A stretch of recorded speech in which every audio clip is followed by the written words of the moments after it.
Starts with visitors, followed by approval of minutes, a discussion of the METCO program, acceptance of gifts, update of strategic planning process, charter school funding update, a bid award, an update on cameras on school buses, monthly budget statement update, other matters, and then the committee will go into executive session for the purpose of discussing collective bargaining strategies and will not come out into an open session afterwards. So with that, are there any visitors that would like to address the committee? Please come forward and state your name.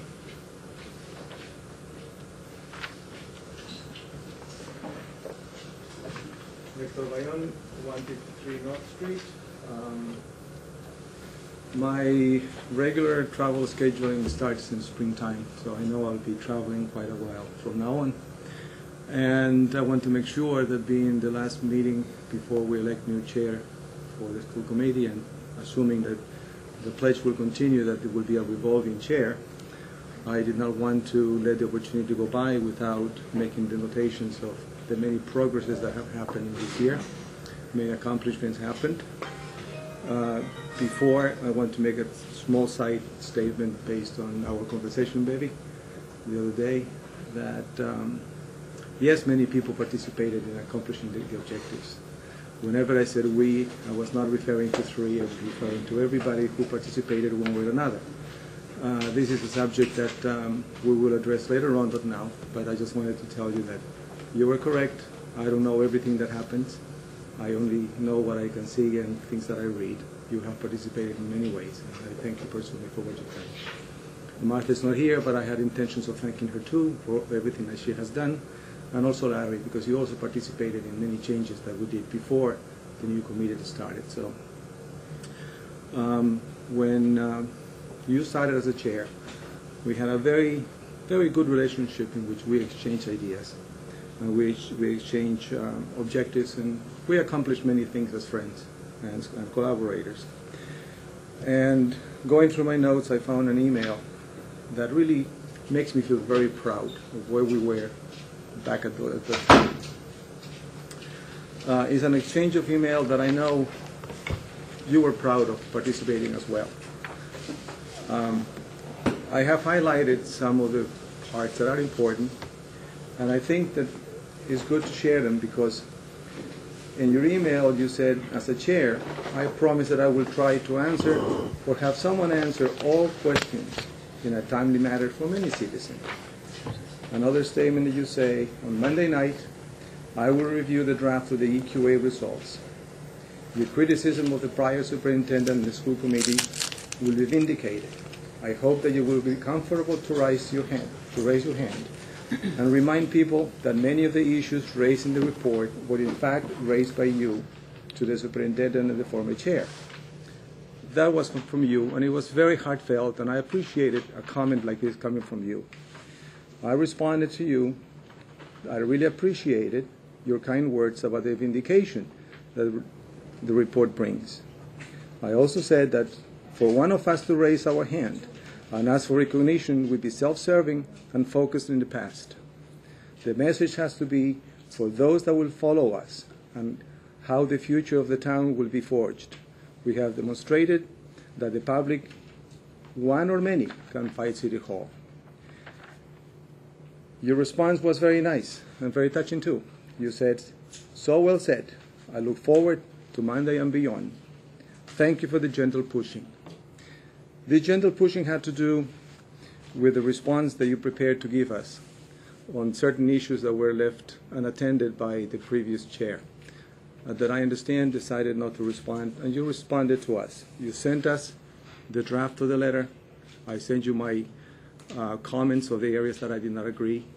I just sent a review, and I commended you in finding a compromise between what we thought was correct and what you could do as a new chair.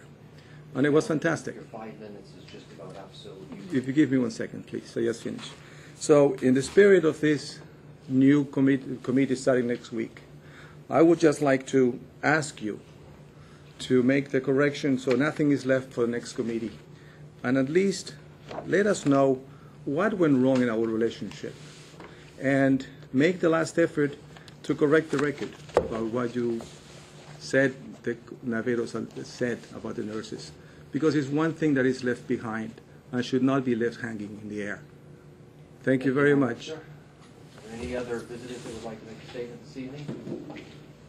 Seeing none, the next item on the agenda is the approval of minutes for 7/10. Do I have a motion to approve the minutes? I give that motion. We have a motion by Kate, we have a second by Katie. Any discussion of the minutes? All those in favor? All those opposed? I'll abstain, so it's 4-0-1. Thank you very much. The next item on the agenda is a review of the METCO program, and I guess I'd like to open it up to the public with a couple of comments. A couple of weeks ago, there was a letter written to the editor of the newspaper stating some facts that turn out not to be quite correct. And the first thing I wanted to say is that we have a superintendent that has an open door policy. He returns telephone calls. And so if someone has a question, as the individual had on the METCO program, I encourage you to pick up the telephone and call the superintendent. He'll be happy to call you back. He'll be happy to have a discussion. He'll be happy to provide you the facts. Now, the second letter to the editor talked about some issues relative to the school committee. And so, again, I just want to clarify for the record, this school committee met in an off-site for the first time in a long time. We did that last fall. And as part of that off-site, we established, and we talked about and then established goals and objectives for the school committee and goals and objectives eventually for the superintendent. One of the items we discussed that evening was the METCO program and the fact that we believed that we needed to have a review of the METCO program, both from a financial standpoint and well as from a performance standpoint. But when you have a brand new superintendent who has a list an arm long of things that they need to address, we said that we would get to that later in the year. And so tonight, as a result of the two letters to the editor, we thought it was important to move it up on the agenda so that Chris could provide the financial facts to the community as well as discuss the program itself. So with that, again, the school committee hasn't neglected it. We haven't kept information from people. We did have it on our offsite. We talked about having an update this year. Tonight, I'll turn it over to Chris, and he'll give us that update. Thank you, Larry. Let me just reiterate, because I think it's an important point, and I want to go back to it at the end of the meeting about people that have questions in the community and the importance of being able to pick up the phone, contact us, schedule a meeting, ask us what's going on in certain areas. I mean, that's fine. It works. I've done it on a number of occasions already with a number of citizens in the community, and I think it's important. Having said all of that, we did plan to look at a number of programs in the district this year, and the METCO program is one of them. What I thought we'd do tonight is we'd talk a little bit about the program itself, the history of the program in Foxborough, and kind of a present structure, what we do now with the METCO program. And then we'll move into some of the financial issues that I think were raised in that letter to the editor, and that we have some other data and some other information that we'd like to share with the public, so that everyone is clear about where we are. And there is a sheet over on the counter for anyone in the audience that will take you through the financial aspects of the METCO program, so that'll help you when you get to that piece. I'd like to invite Adrian Munoz-Bennett, who is part-time. We share a director with the Walpole Public Schools. He's our part-time director. He is finishing his 6th year with the Foxborough Public Schools, and actually is a graduate of the Sharon METCO program. So Adrian, thank you for joining us tonight, and you can start to give us an overview of the program, and then we can work through some of the financial information. Okay. Thank you for having me here. For one thing, again, I'm a former METCO student. I grew up in Sharon, right next door, so I'm a part of the country club around here, okay? Been here a long time. It's my 6th year here in the Foxborough program. However, it's my 18th year, 19th actually, as a METCO director. I started out in Walpole, so I've been well versed and well informed about the METCO program. I want just to give you an overview of the program, okay? Historically, METCO started in 1962-63. Started with what was known as the Exodus, and that was just parents who wanted to provide a better educational setting for their children. So they approached several initial towns, Brookline, Lexington, Newton North, and asked, can we send our kids to your school? During these times, there were no such things as being restricted only to one place based on where you were living, okay? So you could move around. And they did that. The state took it over a couple years later in 1966 and started to fund the program at that time. They did so under the Racial Imbalance Act. So the METCO program was officially started as METCO, and by the way, that stands for Metropolitan Council for Educational Opportunity. MET is Metropolitan, C is for Council, O for Opportunity. There's a letter missing. During that time, the state has has funded it to this point in time, okay? So we are state funded under a grant. Again, Racial Imbalance Act. And one of the things that we have to do every single year, or at least I do anyway, to represent you here at the school committee, is to represent you downtown Boston in regards to how the budget is put together, okay? But we can touch upon that later. What I wanted to say is that, again, METCO was founded in 1966. We currently place, as METCO program, 3,100 students in 39 towns between here and Springfield every single year. We graduate close to 200 students every single year for overall program. METCO itself is as large as any other school district, okay, and is treated as such by the Department of Education. The philosophy of the METCO program, again, I know we are pressed for time, so I'll be quick as possible. The philosophy of the METCO program is to provide closer understanding and cooperation between racial and ethnic cultures, okay? That is a prevailing culture philosophy of the program. That's coming from the State Department of Education. That's what the people wanted. That's what, when this town agreed to participate in the METCO program, what you wanted as well, to foster a relationship between the urban and suburban cultures, between blacks and whites and other minorities. We are charged with bringing in minorities into the various towns that participate in the program, all right?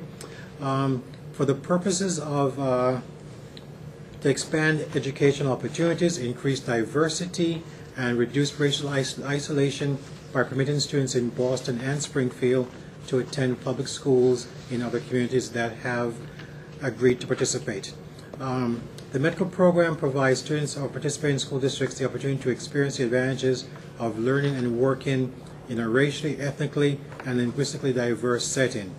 The priorities of this funding source are to provide Boston Springfield students further opportunities to achieve a high standard of education achievement within the curriculum state frameworks, all right?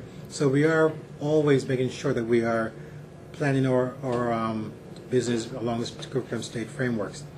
We also want to enrich both the urban and suburban communities by providing opportunities and support for cross-cultural education and learning of our people.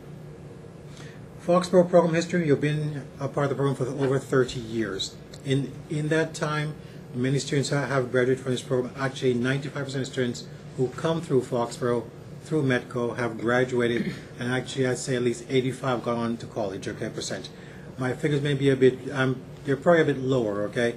I haven't seen all the facts. The records are all over the place. I haven't found them all, but it's my understanding from talking to people and being around myself that at least a good 95% of your students who METCO graduate from high school within the proper time frame and are competent with everyone else in terms of schoolwork, academics. One question that always comes up is intake procedures. There are several myths that always, seem to form around the METCO program. It involves, one that is intake. Here's what really happens. The school system tells me through the principals or the superintendent what spaces we have available for students to be placed in. And if, for example, 5th grade is down by 5 or 6 seats, okay, that's where we put the 5th graders. If it's 6th graders down by 5 or 6 seats, then I place those students within the 6th grade. Therefore, I'm not just adding on into an overcrowded classroom. So I do keep close contact with the principals. Right now, there are only 2 of them where we have students in this program, which is in the middle school, the Ahern, and the high school. For years ago, in a process called Bandon, where the state actually cut our program funding, we had to eliminate the elementary school system here in Foxborough. So we are only based now at the middle school and at the high school, which there are 44 students across the system. So after the initial contact, where I say to the METCO office, we need students in 5th grade or 6th grade based on what the principals tell me, I then hold an initial interview with them and ask them why they want to come into the program. And, it gives them an opportunity to convince me they need to be in this program, they need to be here. We don't have a full choice as to who comes in, but I do have the ability to at least ask them what are their purposes for coming to the program. And so they know they have to hold a certain standard. At that point in time, I bring them back to the town, we meet with the principals or the designated representative, and we have a second interview, sometimes even a third interview. At that point in time, if there's still a space available, because they know that these things do fluctuate, we will then place the student for the following year. And then we also have some support services that we do indeed and help the kids out with, which includes the late bus. They can stay for extra help, they can stay for tutorials. Medical office provides tutorials for the kids as well, giving them an opportunity to progress along the line. The other myth we have, the first one was that medical kids can choose their schools. That does not happen. The second myth I always hear about medical is that, medical is just bleeding the town dry. They're bleeding all the towns dry with the money, and that really is not true. I sit here today to let you understand that that just is not the case. In fact, and Paul will take over very shortly, Medco is funded through a state grant. The state provides funding for this program to run entirely on its own. Those funds pay my salary, they pay the tutor salary which I have in the town, transportation, and the late run, and any other incidentals which I can think of, or which we need to do to make sure the program runs, okay? And so in terms of that, we are really not dipping into your coffers, per se, the town. We are grateful for your having us here, and we are part of your school system. Hence that, you don't see the word Medco splashed across the town of Foxborough. We are Foxborough students, okay? That's how they are viewed, that's how we treat them. So please, Medco is just a vehicle that gets them into the town. It's not who they are. But from another standpoint, Medco is what pays for them to be here in terms of that. That comes strictly from a state grant, which I go into, as I said earlier, every single year. I spend an awful lot of my time downtown Beacon Hill, almost begging on my knees sometimes for funding. This the same as you. What you do for Chapter 70, I do for my entire budget. Paul, if you can take over from here and discuss the finances. Have any further questions, please let me know. And just as Chris said, his door is always open. So is mine. Again, this is my 19th year in this job position, and I'm willing to answer any questions which are placed to me. I will, of course, let the superintendent know if anyone has called and what I have said to make sure that I'm, still in compliance with his wishes. But we have nothing to hide, so please, anyone in the town, give me a call. You see me in the corridor, talk to me. Many of you have done so already. Continue to do so. Thank you. Thank you, Adrian. Paul? Currently, there's two ways that we would receive funding for the students, Medco students at Foxborough Public Schools. One is through an outright grant called the Medco grant. This year's grant is in the amount of $260,575.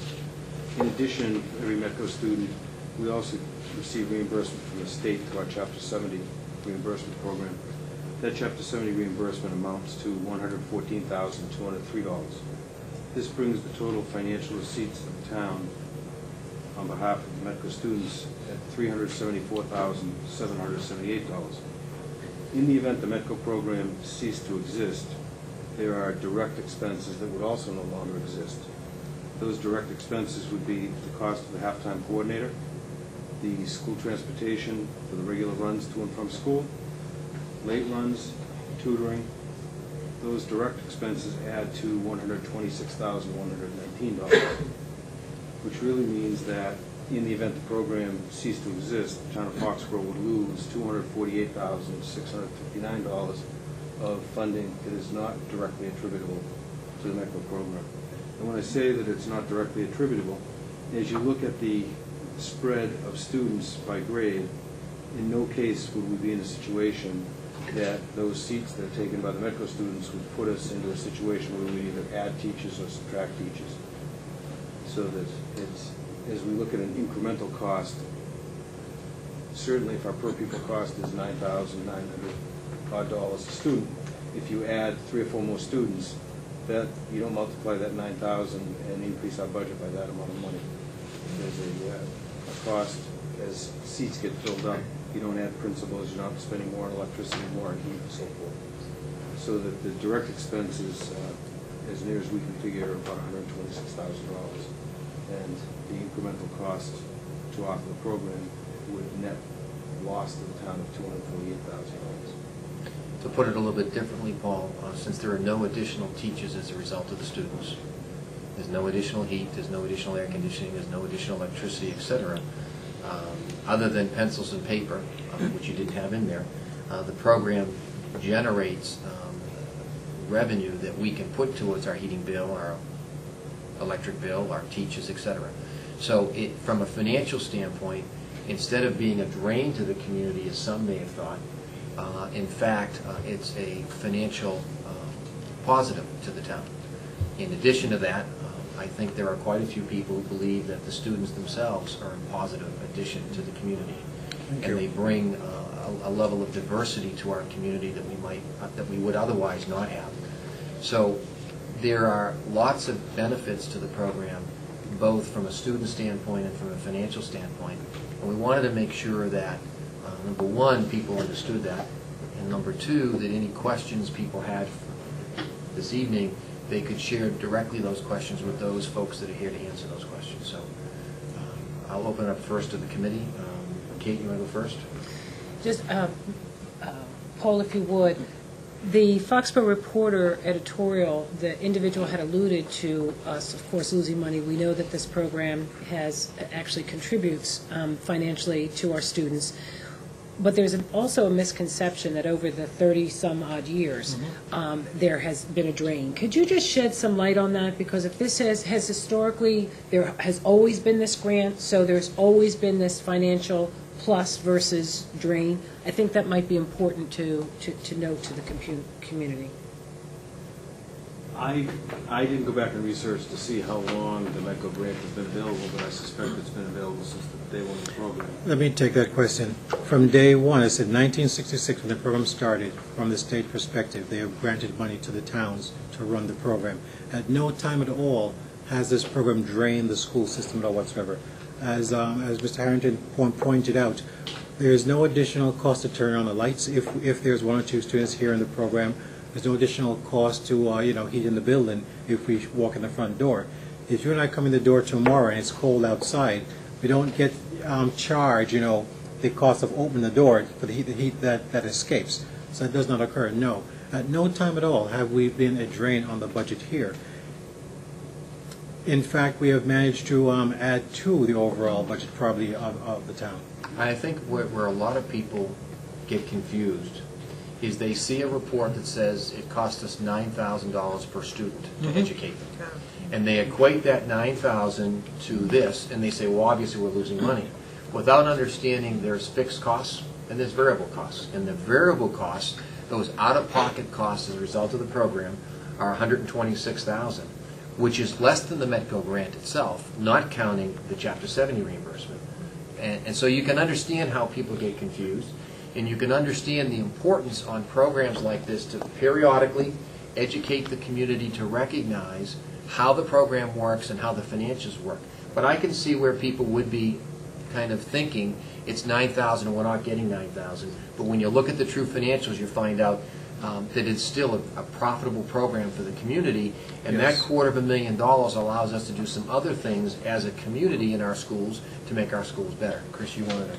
Yeah, I just want to add to that because I think that's a very important point. And if you look at it the other way, and again, I don't think everyone knows as much about the program as probably is necessary, but if we had all 44 students at the high school, there might be a little different variable cost in there. Given the fact that when we look at our numbers, we have students in all 8 grades, from grade 5 to grade 12.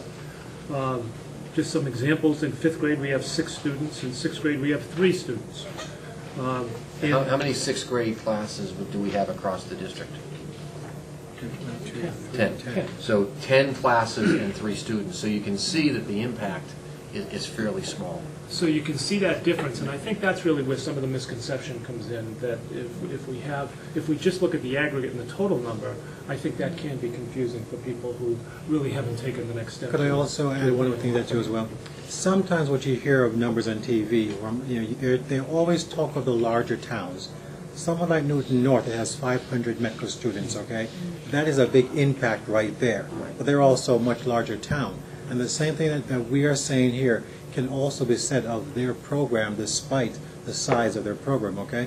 But again, as Chris points out, when you're looking at the numbers of, of only 3 students since the 6th grade, and we bring on the average only what we tend to graduate. So we're going to graduate 4 students this year and replace them with 4 students, maybe 5 more. I'm not exactly replacing 4 with 20. So the numbers stay the same from year to year to year. Therefore, as some students do come and go as well, because they may move away. So we don't put them back in the same grade all the time. I may wait till the following year again to replace that particular position, which again would be in the 5th grade or 6th grade, depending on what they say. So sometimes when we hear of the Metco program, please stop and think.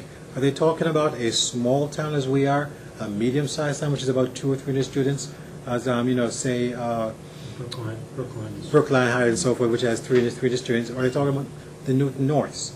When those schools are up there with those high numbers, the money does look a whole lot larger, and maybe there's some impact at that time. But for us, the smaller towns, around this area, Westwood, Sharon, Foxborough, Walpole, we really do not impact your overall financial figures. Kate, do you have anything else?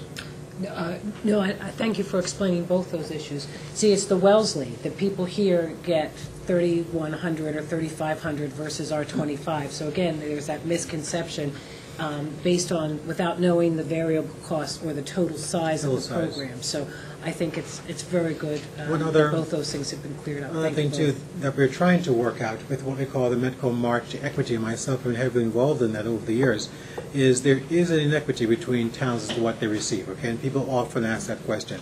Why does one town have this much money, one town have this much money? That goes back to how savvy the director was about 25, 30 years ago, okay? Or more importantly, what the town felt was the true needs of the cost of the program. And some towns may have exaggerated or had a different need because they're further away. If you're driving that bus up to Marblehead, your gas consumption is going to be different. If you're driving the bus from out to Foxborough here or this particular area, it's a shorter ride. It's literally a 20-minute ride from Mattapan Square, as I judge my timing from that point to here.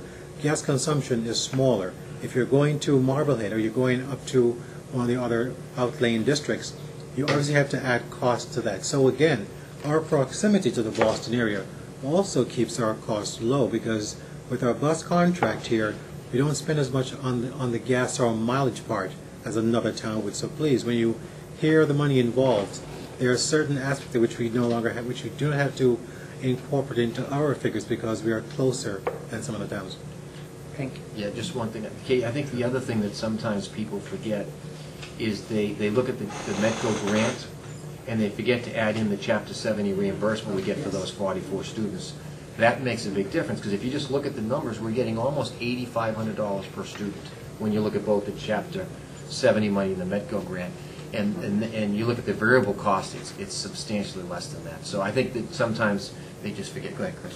I just wanted to bring up in terms of the total, and Adrian and I have talked about this, and we'll be talking more about it in the next few weeks in terms of new students coming into the program, et cetera. But one of the issues that we face, even though we could have 55, I think.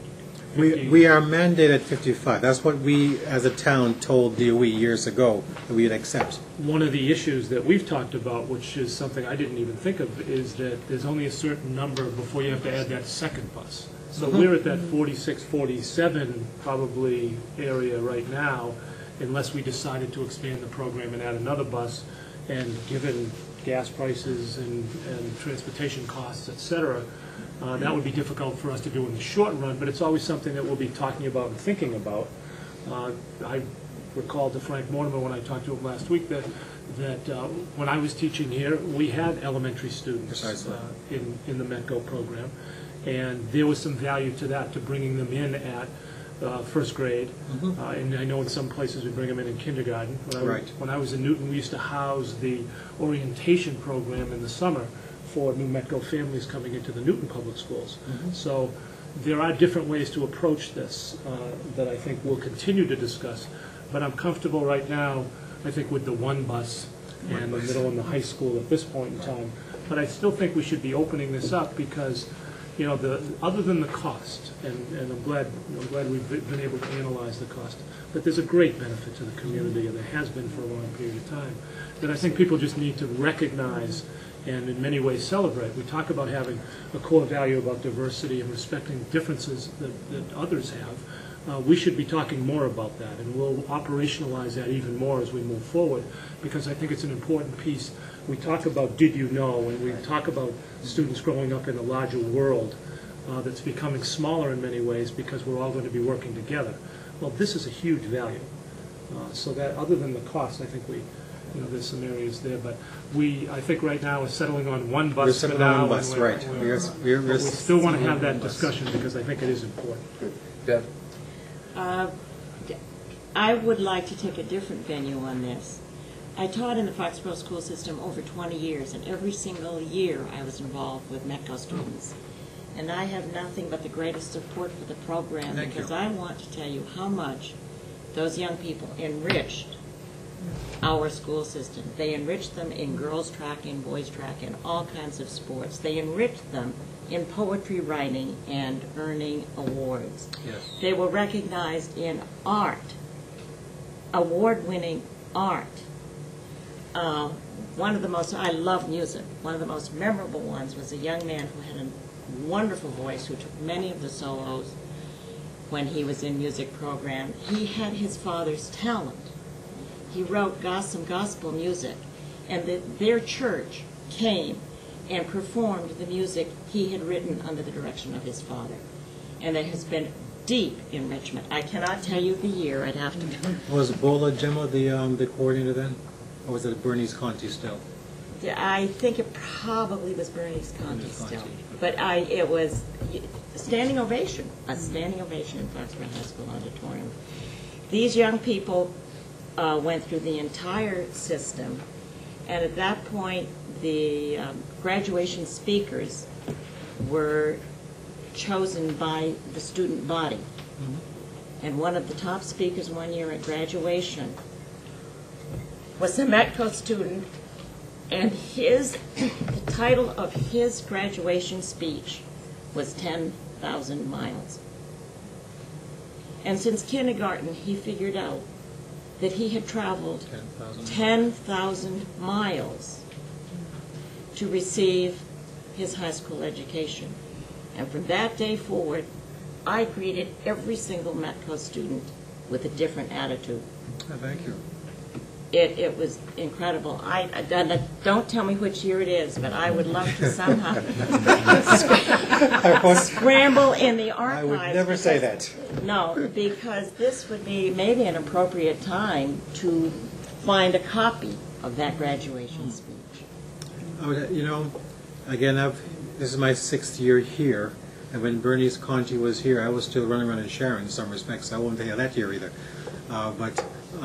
When Bola Gemma was here, I remember watching TV, and I remember the Metco Incorporated Boston talking about the awards won by Foxborough students, both for academics and as well as athletics. So the program has had a very strong showing here, which has added to the to what Foxborough looks for in their young people.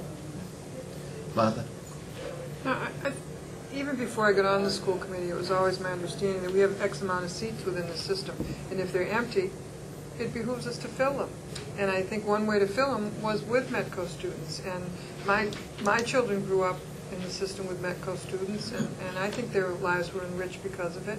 And they shared different experiences and had a different outlook and attitude towards people, and it's with thanks from the Metco program. So I think people have to understand that these seats, they're there anyways, and if they're empty, it's to our benefit to fill them, and to fill them in a positive way, and I think the Metco program does that for all of us.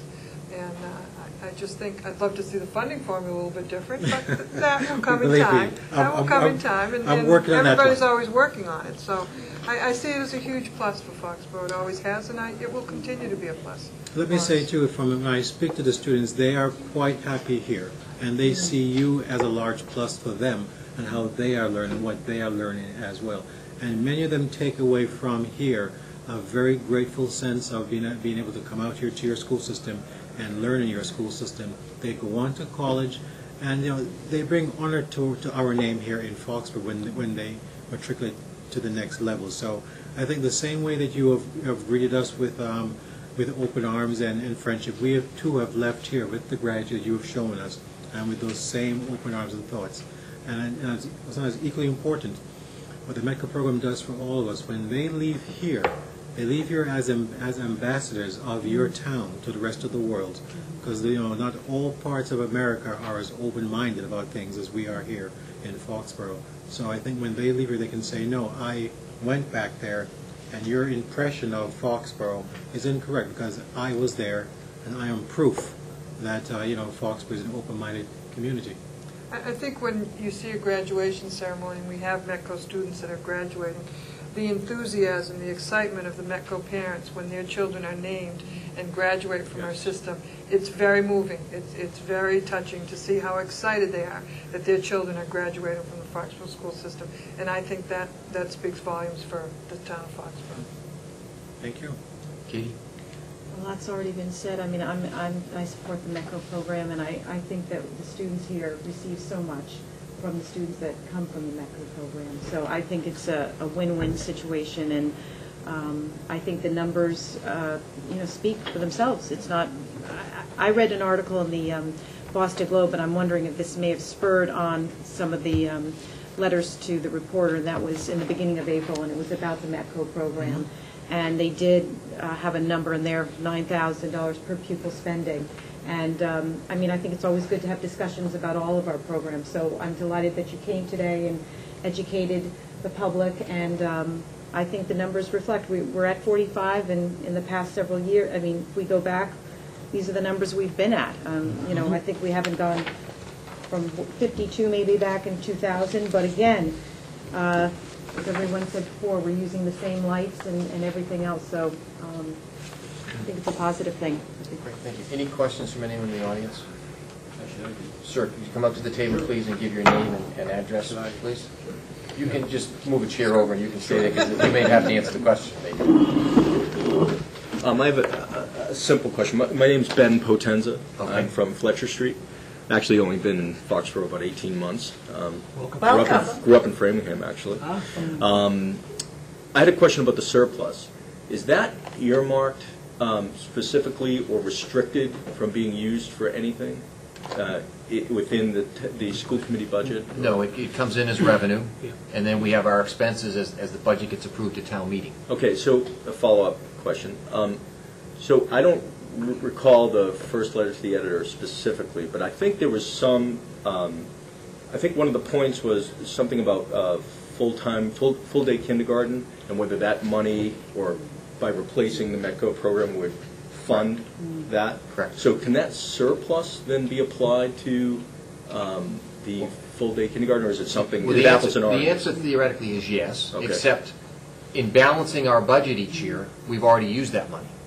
So in balancing the school budget this year, we take all of our revenue, and over the last couple of months, we've had to trim expenses and trim expenses. We reached an agreement, the committee decided at the last meeting on the budget for next year, reached an agreement with the selectmen, they cut their side, we cut our side, we have a balanced budget.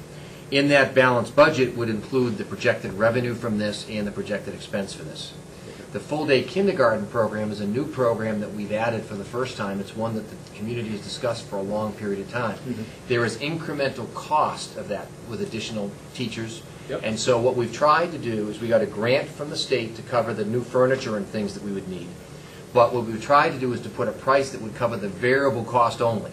So the incremental cost of teachers and benefits that go with that is how we arrived at what we're going to charge them. Gotcha. We're not charging them, we didn't build something else in for electricity and heat. Just like this program, we said we have a lot of fixed costs. How could we work it so that we get the lowest possible variable cost for the full-day kindergarten program? And one of the other things that we talked about is every student we lose to the charter school here in Foxborough, we send the charter school $9,500, Chris? The state does the bookkeeping, but the state It was over takes, $60,000. the state takes the money from our budget and gives it to them.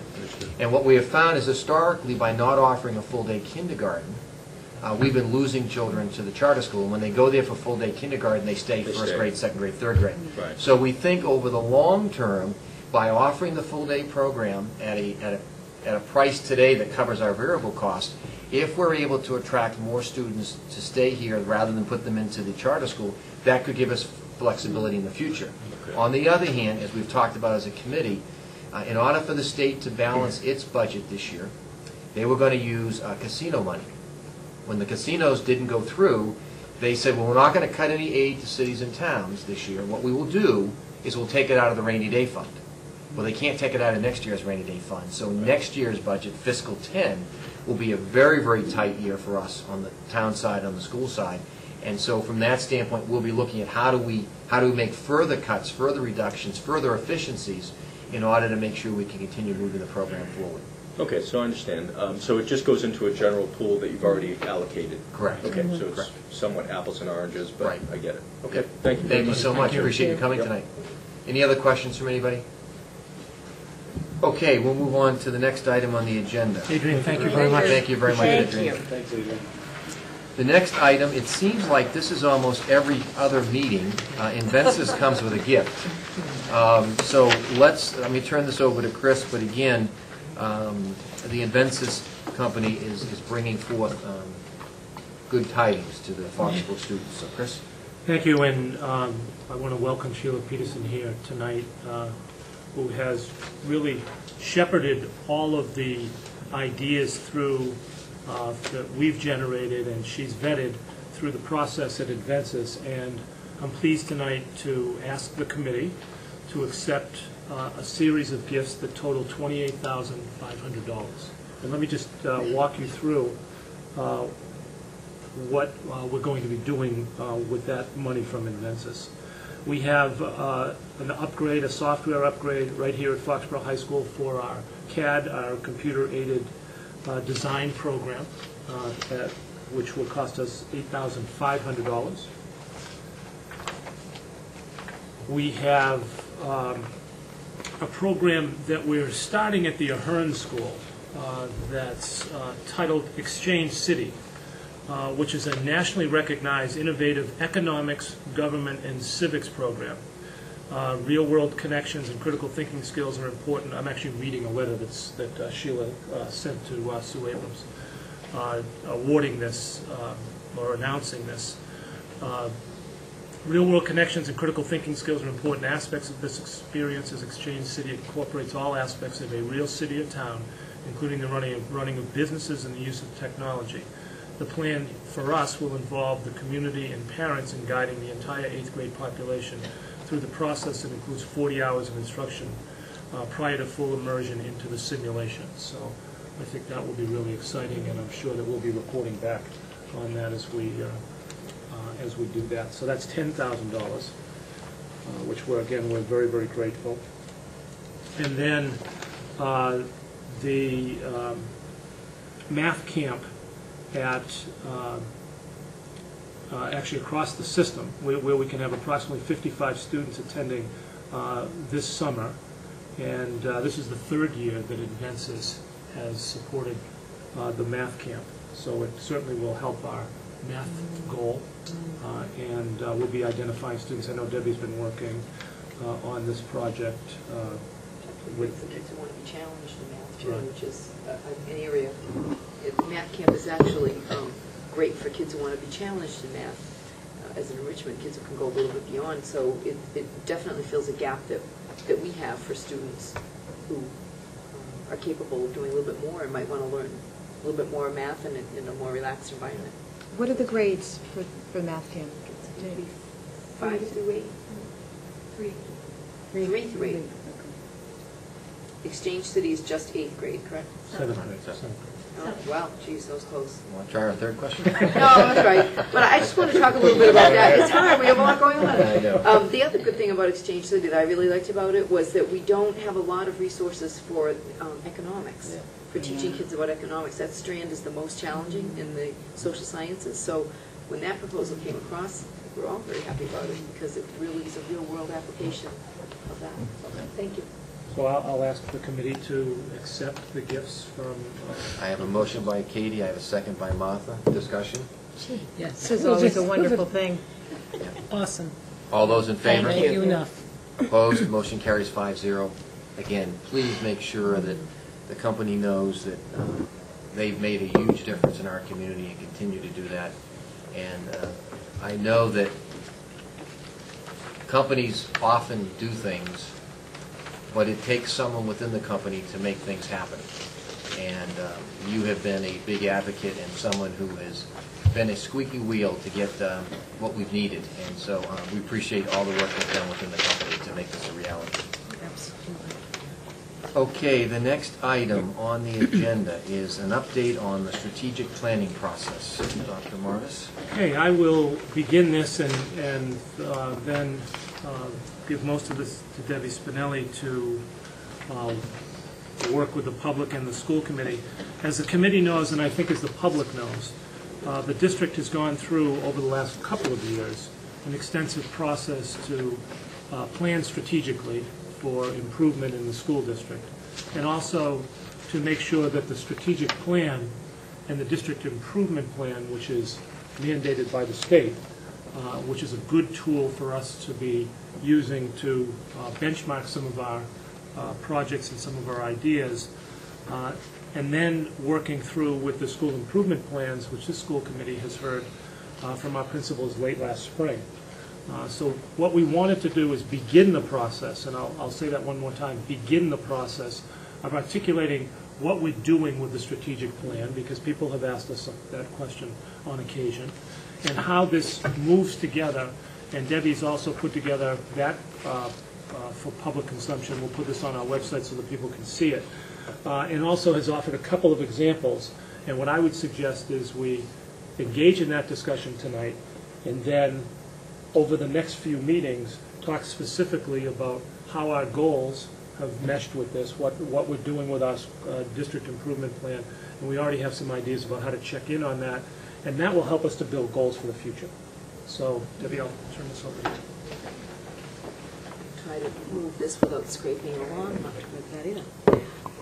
Okay, a lot of times there's some confusion about all the different plans that are out there that are required by either the Department of Ed or the federal government or local constituency groups. So we thought we'd create this little graphic that we could put on the website for people watching at home, just to show you how all the plans are related, because we're always talking about the plans, the goals, and I always have a joke that sometimes there's so many plans and goals, we want to make sure that all the plans are dating and hopefully eventually get married. So that's the problem with the goals. When somebody says, what are your goals? Well, we want to make sure they're all in concert with one another. So the big umbrella is really the strategic plan, which is the focus on the future of the district. Where do we want to go? Usually there's very broad goals in that. So this committee and various interest groups, faculty, students, administrators, parents, members of the local government and the community participated in a planning process, I think, over the last few years that, I'm just saying that because I wasn't involved in it, obviously, having not been working here at the time, to create the strategic plan so that it has the vision, the mission, et cetera, and the values of the school district. One of the things that Dr. Mattis and I noticed when we were looking at it is the only thing it's really missing are some broad goals. So between now and the end of the school year, we would like to come back to you with some suggestions for some broad, I call them the umbrella goals, of what we need to continuously pay attention to for the district. Other than that, the strategic plan provides that long-term vision of where are we going and what are we trying to do as a school community. Under that, there's something called the District Improvement Plan, which is something that is required by the Massachusetts Department of Education, which is now called the Department of Elementary and Secondary Education. And that is a little bit more data-driven. It's a data-driven document. It addresses all the requirements and guidelines of the federal government under No Child Left Behind, or NCLB as we call it, our State Department of Education, we look at our local assessment data and any other data that we have, the input from the school administration, and from any of the other strategic planning interest groups that have occurred. Usually the district improvement plan spans a shorter period of time. Ours is 3 years, for example. It was approved by this committee on May 21, 2007, so about a little less than a year ago. So that district improvement plan is very, very specific, usually involves multiple goals, multiple action steps, usually a very detailed document, which Foxborough's is. You can tell a lot of people put a lot of work into that. And the input from, there are various groups that give input to that, the interest groups, federal government data, our own administration, the Department of Ed, so all of those things have to get together in one document. So what I attached to the handout are 2 examples of 2 of the goals in the district improvement plan, which is about a half-inch thick, so it's pretty lengthy. So we're looking at the first math goal, which is K-6 student performance will reflect an increase in the performance index, or the comprehensive performance index, which is called the CPI, on the mathematics portion of the MCAS test, allowing the district to meet or exceed state CPI targets for our district, for Foxborough. And you can see that there were several strategies or action steps listed that the district was trying to do, was trying to accomplish to meet that goal.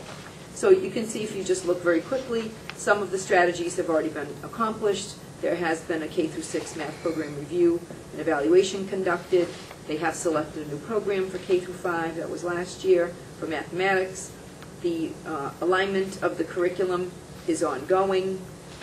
There is a comprehensive curriculum document that will have ongoing review. The district did hire an elementary and a middle school math specialist to provide assistance to teachers and students, so those 2 goals have been accomplished. And there has been some professional development for those new math specialists, but that is ongoing as well. And there were several other action steps listed under this goal, I believe. The other example that I attached is you had a goal in district improvement plan on student retention, which was really focused on what Mr. Harrington was talking about earlier, about full-day kindergarten, that in order to attract and retain students in our public school system, that full-day kindergarten was really important to have an attractive program that had high standards that parents would be happy with to come in. So this goal was really about, the target area was to provide all-day kindergarten, and as you can see, you have accomplished step 1, which is investigate grant opportunities. We've investigated the impact on the facilities, on classroom space, on transportation. We are beginning to adjust our curriculum. That's spring 2008, so we're on time for that. And we're on target for instituting full-day kindergarten in the fall of 2008. So those are examples of how specific the goals and the action steps are under the district improvement plan, which is the largest document.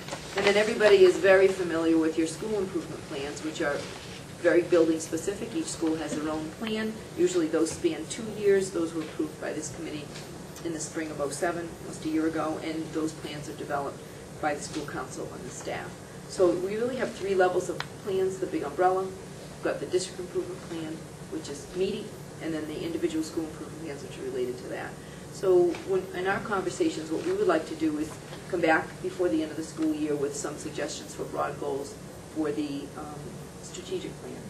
And we are beginning Wednesday meeting with administrators to look at our district improvement plan and all the specifics and the action steps, and to coach those steps as to whether they've been initiated, accomplished, if they're underway, and that we'll be able to come back to you in June with a complete update on all of our progress in various areas of the district. Excellent. I think that will tie in what will be on one of the items for the next meeting agenda will be to review the school committee goals for 2007 and 2008. As I said earlier tonight, we had an offsite. We established goals and objectives for ourselves. They dealt with communication, student achievement, financial management, policy development, and superintendent's performance. And underneath most of them, there were 5 to 6 bullets we had. I think that when we look at them next week, I think the community should be pleased with the progress we've made as a school committee. We've addressed most of the items.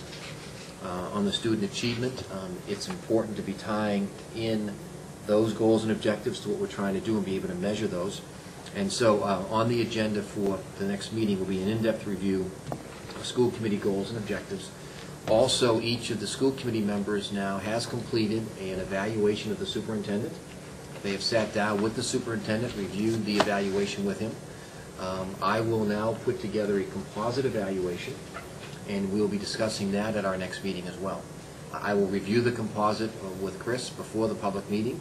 Each of you will have a copy of the composite, and then at the next public meeting, we'll be reviewing Chris's performance year-to-date. Again, I think that's another first for us, at least in a long time, to be able to have an open and candid discussion of the superintendent's performance. And I think it'll be a healthy discussion. I think it's quite clear, not to give anything away, but that the committee is quite pleased with the progress that Dr. Martis has made in his first 9 months here. He's done really an outstanding job, and I think that'll be reflected as I looked at each of the individual ones plus my own. I think the public will be quite pleased, and each of the committee members not only took the time to rate them, but everyone took the time to cite examples of accomplishments or areas to improve, so that it's not just the numbers, there's also a lot of words that go with it, and I think we'll be able to share those with the public as well, and I'm very pleased to be able to do that at our next meeting. Anything else that anybody has on updating of the strategic planning process? I have a question. Go ahead. Could you put a stake in the ground for us? We've been working on this so long. When would we start the rollover? I mean, it's always a work in process, but I find it helpful. Like, will this be traditionally now in May of each year, or will we realign it to another time of the year? When will you look at that? Sure. Your district improvement plan, which is the meatiest, Right. Spans the years 2006 to 2011. Right, and that and the SIPs are usually in the spring. As well as, we were thinking, this is our initial thoughts, I think, is we were thinking an annual update on our progress at the end of the school year would also be timely. Excellent. But on the strategic plan now, will we move that over time? Because you will start the process, which will ultimately be the new 5-year plan. Is there a way to align that with our school committee goals and with the superintendent goals at some point, so that it's done perhaps in the summer to kick off the school year, and then that ties in nicely with the budget process? That, I think that's traditionally, at least from my experiences in other districts, that's traditionally what's happened. We take what we will do, and I think we'll get to that point. As Debbie just mentioned, we'll talk about, we're working with the administrators over the next few weeks to really look at each area of the district improvement plan, build the broad goals on the strategic plan, and that should shape what our thinking is around the goals that I set. Excellent. And the goals that the school committee sets, which actually, when you look at them, are very collaborative anyway. So, yeah, To me, that fits. Now that we shift towards that feels very comfortable, so that they'll be in that alignment. Yeah. Good. Any other questions from committee members on that process? All right. Now, the next item on the agenda, as we were going through the budgeting process this year, there was lots of discussion around the charter school here in town and the financial impact that had on our budget and our community. And so we agreed that as time permitted, that we would have Chris do an update on the charter school funding. And so, Chris, let me turn it over to you. Thank you, and we have a PowerPoint. Let me frame this in a fairly general way as well. This is will be the beginning of it's a broader discussion about some of the areas. Thank you. This one here? Okay. Some of the areas about charter schools that I think we need to pay attention, not only in Foxborough, but this document, then I promised my close friend Jim Caradonio, the superintendent of schools in Worcester. Jim and I co-chair for the Massachusetts Association of School Superintendents. We co-chair the Charter School Task Force. And as you can see on this first slide, the Mass Municipal Association, which represents the mayors and the selectmen across Massachusetts, have joined us. John Robertson, who is an associate director of the MMA, is a member of our committee. And all of you know Glenn Kuchar from the Mass Association of School Committees is a member of that committee as well. So what we've been doing over the last 3 or 4 years is really working on what are the issues that we see with charter schools, funding being a key piece. And we'll talk a little bit about that. But I also want to make this a little bit broader for now, and then we can bring it back into our discussions. And this is work, this PowerPoint presentation has been shown to a number of different organizations, including many of the legislators, because we feel that there are some areas in this whole program that need to be looked at. And so we'll talk a little bit about what that looks like. Charter school facts, just in a broad way, there are 23,000 out of the almost million students in public schools in Massachusetts. There are 23,200 students. The payments to charter schools across Massachusetts in this budget year are $250.7 million. And since the study has been started in FY99, $1.5 billion has been spent on charter schools, which doesn't include federal or state grants. Each year, the legislature approves a budget for charter school reimbursements, and that's a 3-year phased-out formula, where the first year of a charter school, any of the students attending, the communities are reimbursed at 100%. Second year, they're reimbursed at 60%. In the third year, they're reimbursed at 40%, and as long as there are no new charter school students attending, new number, the total number, not new students each year, but a total number, then that is phased out, and that's one of the issues that that all of the 3 organizations have been addressing. And at this point in time, 244 out of the 351 cities and towns are affected by charter schools.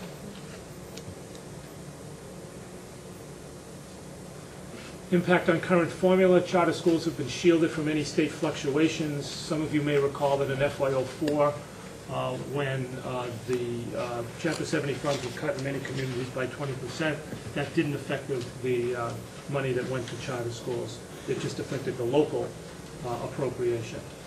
And we've been concerned about some of the pre-enrollment reports because there have been estimates, and oftentimes those estimates are exaggerated so that those charter schools end up with more money over the course of time. Chris, just a question for you. If one is trying to measure the effectiveness of a charter school, and the idea of a charter school was to compete with the public schools and to improve the quality of education, if you cut the funding to the public schools by 20%, you don't cut the funding to the charter schools, how do you then have a way to measure the effectiveness of the charter program versus the local schools? I think that's been an area, and we'll talk about it in a future slide, that's been an area that's been awfully difficult to make any assessments about for a couple of reasons. One is the funding piece that's been problematic. The other is the number of students, the types of students. Is it an apples-to-apples comparison in terms of the number of students that attend a charter school from the community, and whether those students in many of the cities, I talk to the urban superintendents frequently about this, where English language learners and special education students are not in the same percentages. There's actually a slide in there. What about special needs students? Do they have the same percentage of students? Not all charter schools have the same percentage. So again, that changes the funding, and it changes the expense, and it changes lots of things. And how many students from Foxborough are in the Foxborough Charter School? Well, do you have that number? How many students? Approximately 148. 148 have left our school, Foxborough schools, to go there. Okay. Or another, I know there are some Foxborough students in the Franklin Charter School. I think that's the total. Not that many. Oh, but it's not that many. I think it's 148 is the total. I'm not sure if it's Foxborough, but They're not just in Foxborough, I know. Benjamin Franklin. Right, okay, but 148 Foxborough students have elected a charter school someplace in the local area. Could I ask one question? Is there ever any rationale given for 20% being cut from public schools, but not cut from the charter schools? Do they give you a rationale? Well, it's the way the formula was developed back in the first part of education reform in the early to mid-90s. The formula was that, and actually I'll talk about that in the slide. Okay, if it's coming up. Thank you. And here it is right here. Thank you. Funding for charter schools would be cut if it was a separate line item. So one of the proposals that the Superintendent's Association, the School Committee Association, and the Mass Municipal Association have is looking at the differences. Public schools have faced budget reductions, and you can see just based on the numbers that payments to charter schools have increased from $66 million to $250 million from FY '99 to FY '08, and that's because of the formula that the state had approved, and they tweaked it in '04, but they never really changed it. So we have a plan that I'll talk about in terms of changing it.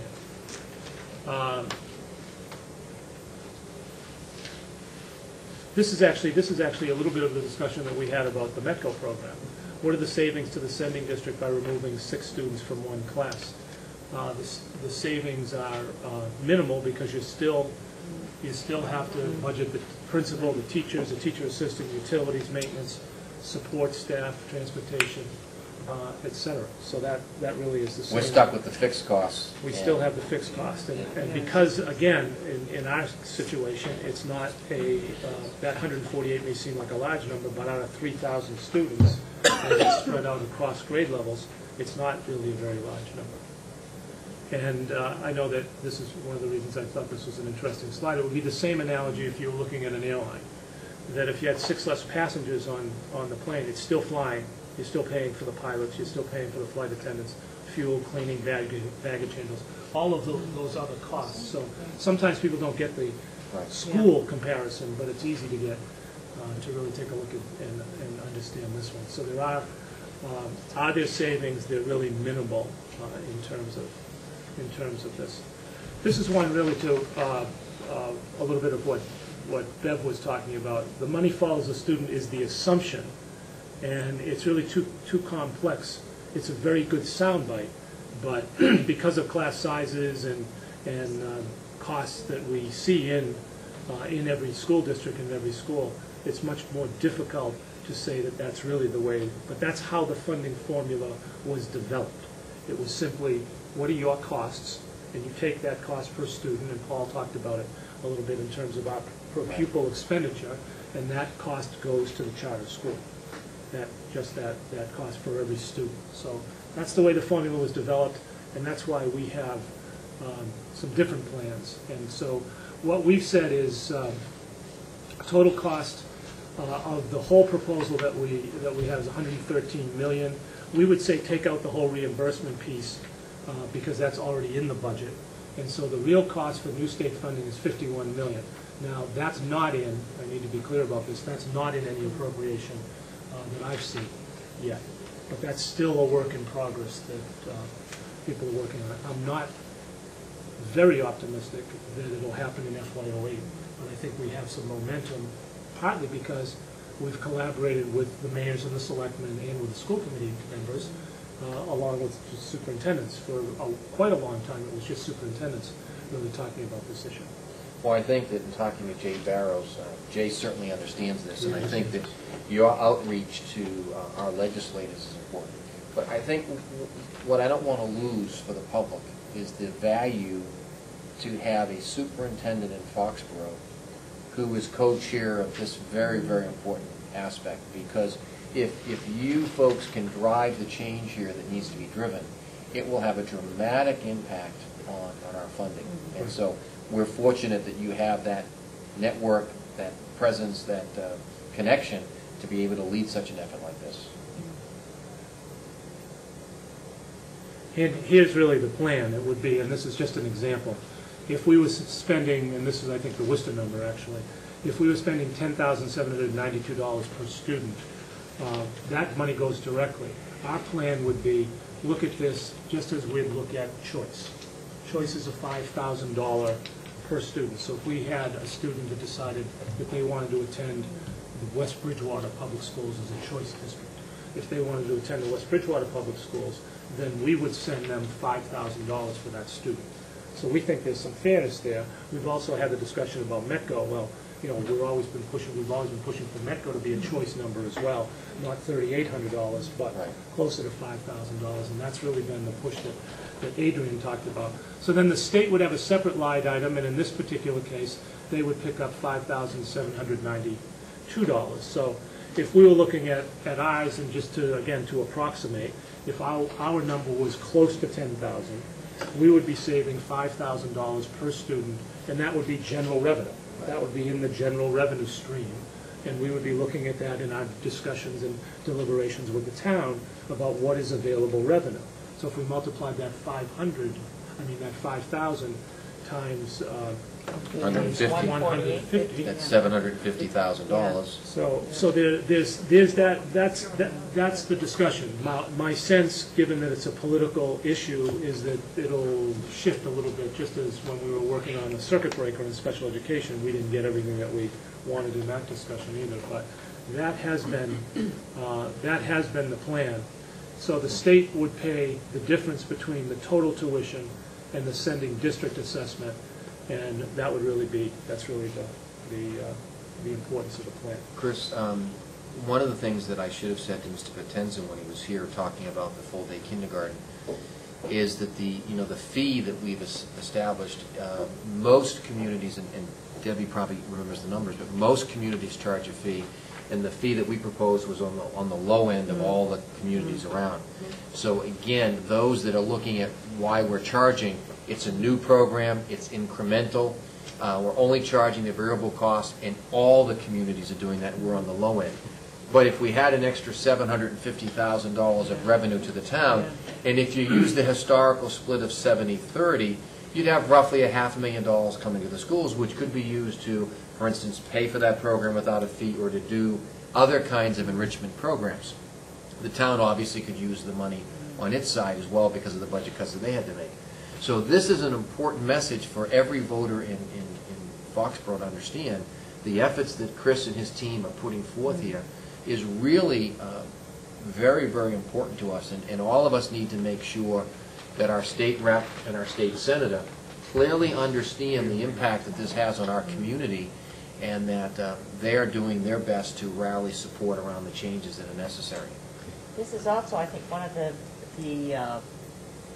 things that suburban coalition supports, Exactly. which is another reason I think Foxborough should be part of that. So should we take copies of your presentation to On the Hill We tomorrow when we attend? Yeah, we certainly can, sure. That's a great idea. Certainly can. We could take a couple of What's hours. amazing is how they came up with these numbers in the first place. I know that, I was And thinking how the it same was, thing. set in stone, and this is the way it's been. Now to change it, it's like, who had all this input to begin with, and how did it get so out of control? You're smart. We have. I know. Did you? Politically, no. Politically, I think that we have to remember what who was sitting in the governor's seat and who was the chair of the Board of Education. And who are those two? Well, it started with Governor Weld, Right. who first appointed John Silver as the chair of the Board of Education. Right.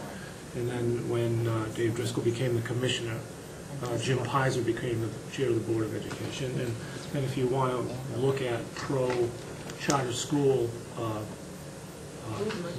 rhetoric, just check the Pioneer Institute, which Jim Pizer was a former director of, and that would give you the whole story.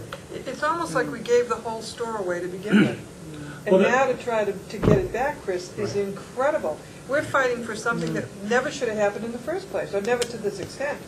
When you look at it, I there's mean, al- this is right. incredible. There's all sorts, there's other conversations about, how do these schools become approved? Yeah. We have a philosophy where if we were going to approve a new program, it would come to a local school committee. And that's not the way the state of Massachusetts has put it. That's other states have. It's not the way the state of Massachusetts has put it. They've said you go to the State Board of Education for approval. And so there's been a lot of that. And I think one of the things that we've been able to do, again, collaborating with other associations, I think has really been the key that has gotten this to move in the last year or so, is really looking at all the issues. And the whole notion, you asked earlier, Larry, the whole notion of the whole idea of this is supposed to be innovation. Right. And sharing that innovation with other schools in the surrounding area. And what we haven't seen really is much innovation. I mean, there hasn't been. Most of the schools, you can look on their websites and see what their themes are and what their philosophies are. And most of those schools are not innovative, at least the way I would think of innovation. Many of them are very traditional. So that's been some discussion. It seems almost that this, although the idea, like you said, started out as innovation, it's resulted now in competition almost. Right. I mean, Well, in there's been- in that's- some respects. Yeah, and- I mean, not well, no, totally, Katie, but that's that- the reality when we look at these numbers here, and we look at the impact that but- it has. But that's also been part of the philosophy, that it's been innovation, but it's also been if the schools will compete, if public schools will compete, then Right. they'll automatically become better because of Right. that kind of free market-driven philosophy. Right. Yeah, but when you And look that- at the Yeah. number of students in the charter school in Foxborough, spread out all over the grades, compared to the number of students we have in Foxborough, they Well, don't that's have, they don't have 3,000 kids at that charter school. Right, that's what ends up happening, that there's not generally, and if you look on the Department of Education and look at different enrollment patterns of charter schools, most of them are very small. Yeah. And so it's hard then to take that, even if it is somewhat innovative, it's hard to take that, and that's been a challenge. That's been a challenge that I think both sides of this issue have recognized, that can you replicate something that you're doing in a school of 200 to a school system? That's been a challenge, and that's something that, and we've been working on the other part of this. You know that I sat on the Innovative Schools Subcommittee of the Governor's Readiness Project, and that was with superintendents and charter school proponents to try to come up with some ideas about this, and we've been trying to do that, and hopefully the report will be out in a month or so about. But it's kind of like looking the at- same concept that we have with SATs. You know, the more kids that take a test, the lower your scores are going to be. The less kids that you have take a test, then the higher your scores are going to be. So when you start comparing, you know, a charter school to a public school, and the numbers don't exist, I think sometimes that's why they tout that the charter schools are doing better than we are, and I don't see that, because they're dealing with a smaller volume of students. Well, I don't know, Martha. I've not seen any studies that say the more that take it or the less that take it, change it. But I don't see many football teams, and I don't see the kinds of sports programs that we have. We have Or to, the music program. we have to support spread that, out, the yeah. music programs, the special needs. So you start to look at all of the costs that we have to support. The charter schools don't offer a lot of that kind of stuff. And so it makes it impossible to compare the outcome of the two. And it's totally unfair to burden the public school system with all of those costs and not And then get off to scot-free. share them with the. Has the state become any more strict with charter schools? Example, every teacher that teaches in the Foxborough Public School Systems has to be accredited. Yet, you can teach in charter schools without being fully accredited. Have they, I know, but That's still true. So why are they well, allowed? then Well, why that's- why aren't they holding the charter schools to the standards that we are, yet they're sending more money to the charter Well, schools? again, philosophically, I think that it's to open up opportunities for people to teach in an innovative environment. I'm just telling you what I believe their philosophy is, not that I agree with it, Okay. but that this may be another innovation.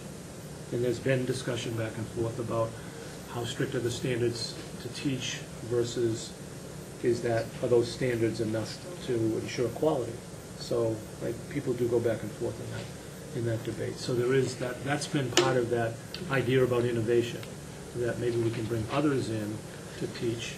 And I don't completely disagree with that, by the way. I mean, I think we've tried to create different career paths for people to come in, and waivers and things like that that I think are appropriate for a given period of time until people are able to prove themselves. So. Is there still a moratorium on creating more charter schools, or has that been lifted? No, there actually never was. We were pushing a moratorium a couple of years ago, and there actually never was a moratorium. They've approved a couple.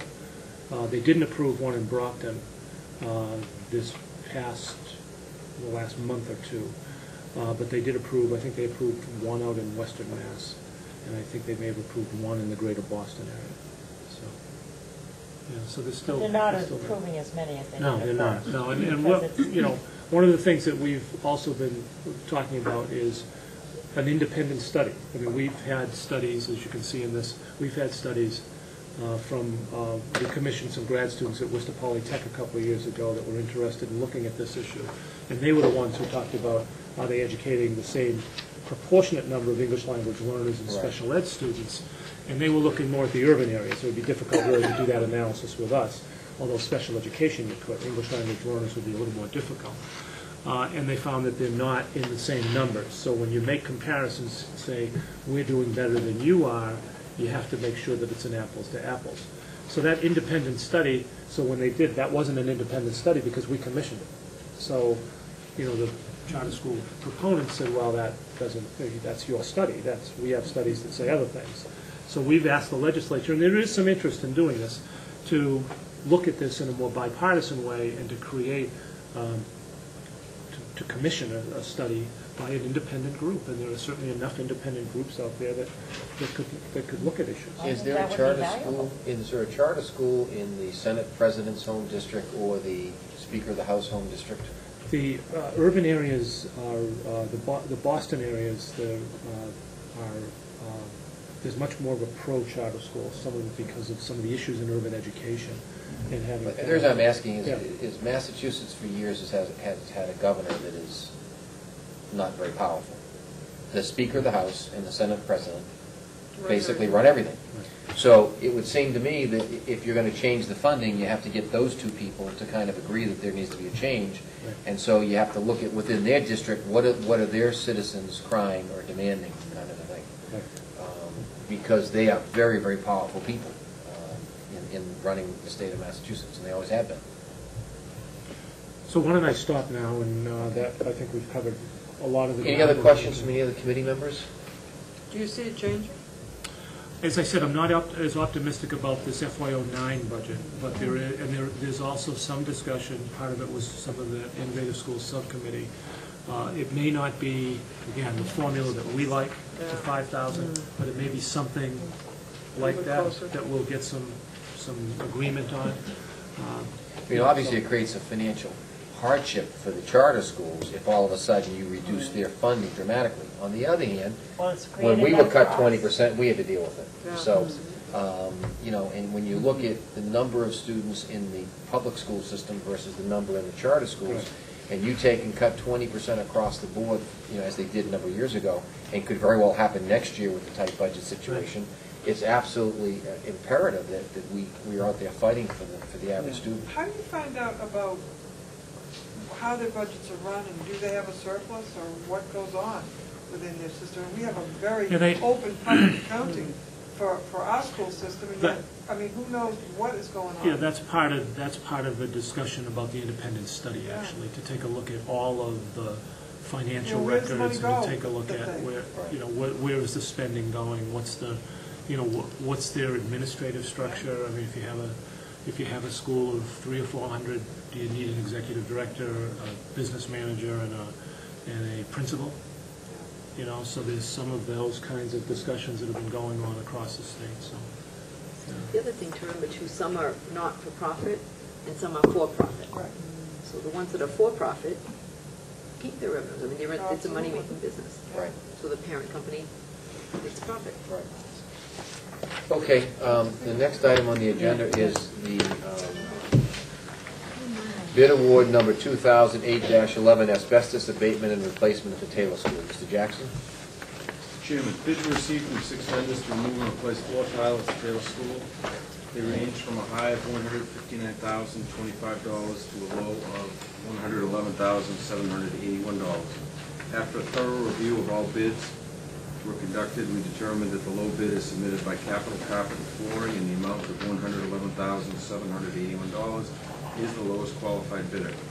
I recommend the school committee award bid number 2008-11 to Capital Carpet and Flooring in the amount of $111,781, subsequent to funding at annual town meeting. This is one of our Capital items. CSP. Do I have a motion? Just curious, what did we allocate for this? What we're hoping? 145. So one of the questions I have, is it appropriate to ask a question, Larry? Well, why don't we take the motion and we'll have discussion. Do I have a motion? We have a motion by Bev, second by Katie. Now open up for discussion. My question is, it was originally budgeted at 145. I know we have been very, very diligent in removing asbestos as much as we can over the last, I mean, it's been almost a tradition, and we get as much done as we can, and thankful for what you've done, Mr. Jackson and Mike O'Leary. And I believe we're getting close to the end of the line where there's no more asbestos in any of our elementary schools or elsewhere, but wasn't there still a little piece left for Burrell? Last year, Or was it IGO? No, it was Burrell. Last year, when we redid the floor tile at the Burrell School, we had the library that was going to be done over Christmas vacation. But because we rehabbed the library at the Taylor School, as part of that rehab was replacing the flooring, we had the tile done at Taylor, and we left the tile at the Burrell School at the library. We decided that we would continue to leave the tile at the Burrell School and the library until such time as we had to replace the carpet. Because we would end up taking that carpet up, we'd end up throwing it away, taking the tile up and replacing the carpet. And how far are we away from having to replace that carpet? We go through carpet pretty Probably 5 quickly. years. Still 5 years? So my question, what I'm thinking is, can we use that last little bit so we know that we're all done with all of that asbestos abatement? Well, There's also the gym at the Burrell, we still haven't done. There's not. Jim at the Burrell for asbestos? It still has the vinyl asbestos floor tile, but it's in really good shape, there's not a problem. I guess, The Paul, tile detail is in good shape. to follow up though on Kate's theory, is that if there's additional money and we can't seem to find a way to use it for asbestos, as you've just described, because you don't want to replace something if it doesn't need to be replaced yet, is there a way to be able to go back to the capital committee and say that there's a little extra money, so if there was something they weren't going to fund, that they have that opportunity now, or is it too late because the warrant and everything for town meeting is finalized? It's too late. Okay. So what'll happen is the budget will be approved, and then we'll spend less, then it'll go back to the town anyway the following year as part of free cash. Yes, and we'll actually spend more than 111 because we'll have the engineering fees associated with this report, and we have to have monitoring services as they're doing it. The industrial hygienist is on site, making sure that it's done in a appropriate manner, includes the state regulations, and then there's air quality samples that are taken because they end up draping walls and ceilings, and they take air samples to make sure that everything was done according to oil and pride. So we have to pay for that. So when that's all said and done, will you still be under the 145? Yes, I think that we'll spend probably maybe $7,000 for the monitoring and the clearance, so we'll still be substantial. Okay, well, that's good news, because that comes back to free cash for the town. But if there had been an area that we wanted to do, we couldn't switch because it wasn't I don't think included you into can. the original It wasn't. CIP. All right, so any other questions on this? We have a motion, we have a second. All those in favor? Opposed? Motion carries 5-0. Thank you, Paul. The next item, this is an item that we've been talking on and off for about 2 years. Katie and I have both brought it up at different points in time, and that was to look at the value of adding cameras on school buses. And so, Paul, you want to give us an update tonight? Sure. I attended a bus equipment show along with Glenn Strong, and we reviewed vendors. There was somewhere around 7 or 9 vendors that we actually met with at a equipment show that offered bus cameras. The systems that ranged anywhere from a single camera system to an 8-camera system. Overall, what I'd be prepared to tell you is that on average, a 2-camera system on a bus that would provide sound and video of the students on the bus as well as the front of the bus with the driver is with a digital video recorder is about $1,800 per bus. In the event that we did not want to spend $1,800 per bus to have 2 cameras and a digital video recorder on every bus, we could spend $800 per bus approximately to have 2 cameras installed along with a quick connect or disconnect setup for a DVR, and which would then allow you to take a DVR as a digital video recorder out of a bus and swap it to another bus so that you wouldn't put a recorder in every bus. Now, we run 15 buses on a regular basis, to and from school every day, 4 special ed buses, which would give us 19 buses. If you put camera setups with a quick disconnect in 15 of those buses, the cost would be approximately $12,000. And if you put the DVRs and the camera setups in 4 buses, it would be another $7,200. So the cost would be $19,200. that would allow us to swap DVR between buses on an as-needed basis. The interesting part would be, there will be times when you wished you had it on bus 1 and when you had it on bus 2, but a rather healthy expenditure of funds. Now, Paul, let me ask you the question publicly that I've asked you privately, since you're such a shy guy. You have run buses in other communities. You are responsible for the buses here. You keep track of the number of complaints that are made, both about whether it be drivers or students, whatever. You're on top of where there's fights and no fights and those kinds of things. Based on, let's say, the last 12 or 24 months of your looking at the data, do you believe that an expense of that amount is warranted based on the behaviors that you've seen on the buses in the last 2 years? No, I do not. Okay. And I asked that because he's told me that himself, so I just wanted to put it publicly that when you look at the data, you know, there are isolated instances where we've had bullies on the bus, we've had other issues, but you're saying that when you look at it over an extended period of time, the number of complaints is marginal compared to what the cost would be. Yes, and I would further say that we have a written bus discipline slip that is used by the bus drivers in the event that there are issues with students on the buses. And if a parent at any time feels that there's something that's going on the bus that is unacceptable, then I would welcome a call either to the principal and they can deal with it at that level, or call me and we'll look into and investigate the situation. Sometimes there are things that happen on the buses and people don't feel that anything would happen in terms of favorable to straighten out a situation. We do try to listen and evaluate what's going on in the buses and try to take care of issues. So I would highly recommend that if people feel that there are issues, to give us a call, let us know, let us work on it. But I'd be hard-pressed to recommend to spend $20,000 on cameras, given we do not have a huge problem in my estimation. I've been associated in other districts. There are substantial issues. I think that the majority of the students are on the bus about 20 minutes and 20 minutes and a half. They're not on the bus all that long. Keith, you want to go first? Well, I was just going to say, there are things that go on buses that, you know, obviously the bus drivers are not always aware of. I mean, that's, you know, bullying can occur and students may not report it to the bus driver. The bus driver may not see it because they're driving.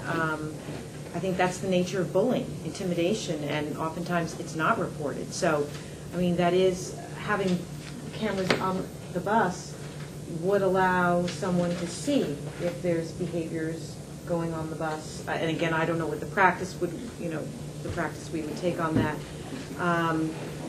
You went by the numbers very quickly. I know you gave the $19,200 for the 2 cameras with the DVR. Is that correct? With 4 DVRs that are interchangeable.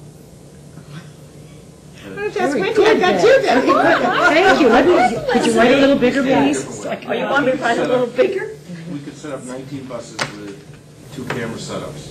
Okay. So every bus would have 2 cameras and a quick disconnect, and then purchase 4 digital video recorders that you can move between buses. That would be $19,200. Now, each bus, if one looks at it and says the bus is on the road roughly 2 hours in the morning, 2 hours in the afternoon, not counting late run or noontime kindergarten runs. If you were recording 4 buses a day, you're recording 4 hours times 4 buses, or 16 hours of video a day. Who's going to review it? Yeah. Number one, who's going to review it? Only if there's a problem that you review. I would hope that if a child was bullied, they'd go home and tell their parents. If there was an issue. I think some people have discussed the cameras as a way to discourage bullying from happening because not knowing, does my bus have the camera or not? But I think what I've pushed Paul on, and he's provided the data, is the number of complaints that are actually made. Now, going to Katie's point, how many complaints aren't made? You don't know the answer to that. I know, and I realize that when I bring that up. Perhaps there's a compromise. Would it be of value to have one camera system at your disposal to investigate? So that if you had a complaint, well, you could actually view the behavior in that particular run. one camera might be of value in the investigation. I would defer to you, Mr. Jackson. Would that be helpful? Or is it still not supported by the Well, data? I'm not sure, only from the point of view that if you only had one bus or a camera, then if I was a student riding the bus, and all of a sudden the bus that I was riding was a different bus because it had a camera, I probably would be less apt to act out. No, maybe, again, I would That's a say good deterrent, an then. option might be to have one camera and we rotate it through the buses to send a message. I These don't are, know. the cameras are the kind that you'd have to install permanently. So the cameras that would be wouldn't work. permanent installs, and it's the DVR that you need. It's not, you can pick it up today after go. From all the vendors that you met with, or that you saw, they were all permanent cameras on? Yes. Some of them had 8 camera systems. They were shooting vehicles going by on the outside, and it was very extensive. There was one system that actually had GPS built in, and that was $2,300 a bus. Any other comments, Katie? Well, we haven't seen an increase in the number of reports from, at all levels, the elementary, middle, and the high school in terms of complaints in the past year to 2 years, you're saying? No, I haven't seen it. But again, this type of thing, that if a child doesn't report it to the driver, or doesn't report it to the principal, doesn't say anything at home, and somebody doesn't call the school, we wouldn't necessarily have any knowledge of it. But I'm also certain that there'd be certain types of bullying that would go on the bus that I don't think you'd even pick up if you did watch it.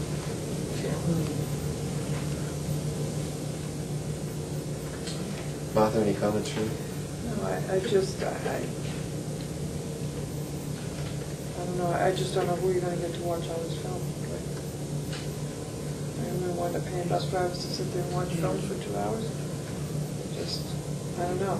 I don't know where you draw the line. Bev? Well, the problem doesn't seem to warrant overcorrection at the moment, That's a good one. right now. And that we are running programs in all of the schools, the elementary schools. Well, half the high school doesn't even take buses. And we need to just encourage all the young people, if they don't want to speak to the bus driver, speak to the parents at home. And I'll tell you, the parents I've been meeting will get on the horn and let somebody know if they feel that something is threatening their child. One of the things that I'd like to ask us to think about is, I know we've talked about surveying students from time to time and surveying parents from time to time. It might be worthwhile when we're surveying parents, and whether we do it as a direct survey or if we put it as a question out on the webpage, it probably wouldn't hurt to reach out to the community and ask, is this an issue? Is this something that you think is important? And if so, can you share with us why it is? I brought it up originally, and Katie's brought it up as well, because we've both heard of instances of where there's been bullying on the buses.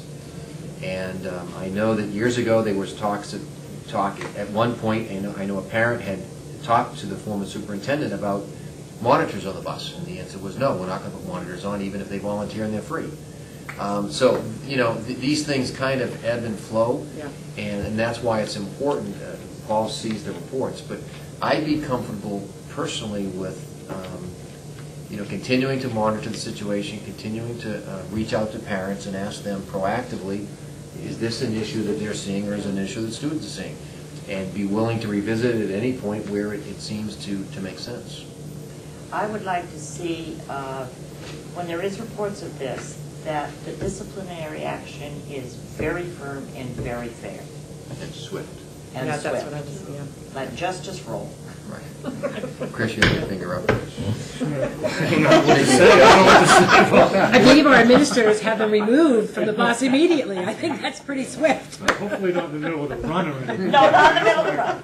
But there has been the question, and it sometimes seems to have been a repetitive action. Right. And that just make that firm, and that perhaps the parent should just start providing the child their own transportation. Bus is a privilege. Yeah, it's not a not- right. But that's right, and we take that approach. I think a lot of kids don't tell, though, to be honest. So I think the value isn't in looking at the film if you decided to, it's in the deterrent Right. effect. Because I just know from personal experience, kids don't necessarily tell the parents what's going on because they don't want you driving down to school. Right. And I think that it's all, probably always gone on. The question is, how do you effectively deter that behavior? I don't know if the answer is secure, but I can tell you it probably does happen, and a lot of kids don't tell. Right.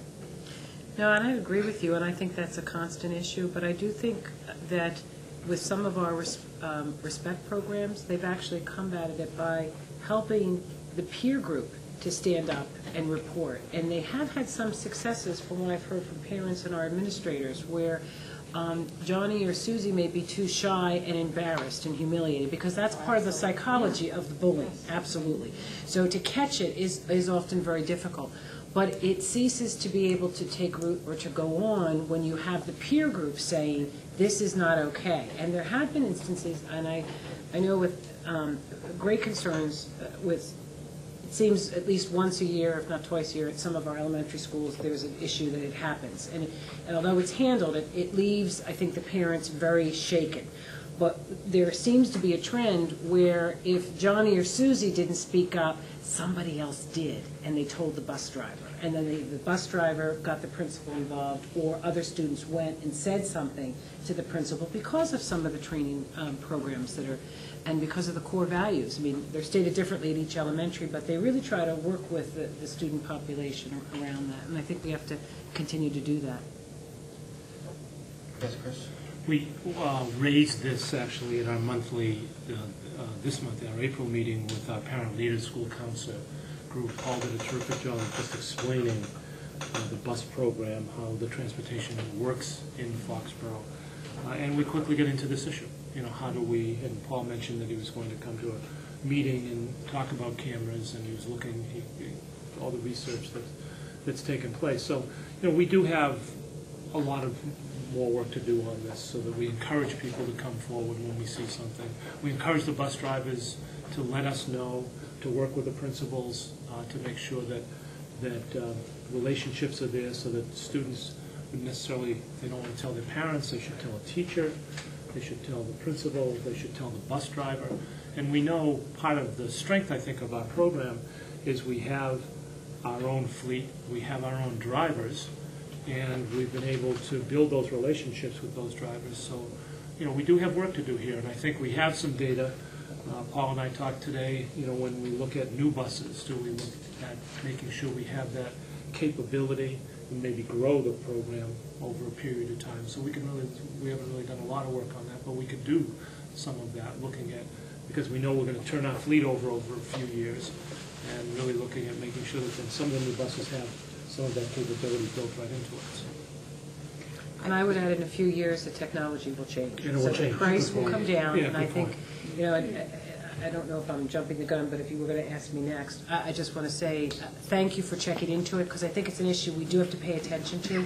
But in looking at the data versus the cost, I don't see a return on that investment. But I'm glad that we're looking at it, that we're looking at the data, and we're looking at the technology, and it's something that may be very appropriate, you know, down the road. Thank you for all that hard work. I agree. I mean, I definitely, Paul, your input obviously is critical. I think that it's something that we just need to have an ongoing dialogue about, and I think a survey, I would like to see perhaps not only parents surveyed, but students surveyed. Correct. I didn't know if you were referring to both. Both. But, and at all levels. I mean, you know, I think particularly at the middle school is a vulnerable area, I think, for this. And I know we do have programs that emphasize that, you know, obviously to deter that. But I think that would be a good thing to do, to try to see if we get more data to support it and just keep it an ongoing issue for us. Agree. So I appreciate your looking into it, Paul. Okay, seeing that Mr. Jackson is doing such a good job, the next item is his as well. And again, we've talked over the last 2 years about finances on a monthly basis. We have put the new controls in, we have the monthly report, we have visibility on the line items. And Paul has worked across the district to look at every nickel that we're spending and have to spend between now and the end of the year, and has been working to manage those expenses as tightly as possible. And so Paul is going to give us a budget update tonight that is substantially better than it's been over the last number of months. So Paul. Given the number of transfers, what I'd like to say is that I'm going to talk about high spots that exceed $5,000. The overall salary accounts changed from a projected deficit of $6,806 to a surplus of $30,494. Expense accounts overall have changed from a projected deficit of $275,404 to a deficit of $183,094. Special education tuitions and transportation are still the major drivers of our deficit. The Special Education Department has spent a considerable amount of time and effort reviewing all of their accounts to identify areas that funds might be made available to help reduce this deficit. Changes to the salary lines in excess of $5,000 in a favorable manner are as follows. Middle school tutors, $6,847. High school tutors, $22,613. Special needs tutors, $13,003. Regular transportation, bus drivers and crossing guards, $8,604. Workshops, $15,656. Substitutes, $5,034. Non-favorable changes to the salary accounts were a negative $11,890 for core evaluations. Department head summer work, $7,969. Sick leave buyback, $13,500. Overall, the salary accounts changed in a favorable manner by $37,300. Changes to expense lines in excess of $5,000 are as follows. Favorable. Special education contracted therapies, $23,875. Special ed evaluations, $8,000. Heat, $20,027. Electricity, $8,457. Student insurance, $6,000. Advertising, $5,678. Legal expense, $28,000. There were no expense lines that exceeded $5,000 in a non-favorable manner. Paul, can you just cover the legal account for a moment? There's been some criticism in the past to our use of legal counsel, and I know that in the last year we've tried to use him only when necessary, and we've been as frugal as we could with that. Can you share with us what the actual looks like it'll be this year versus, say, last year?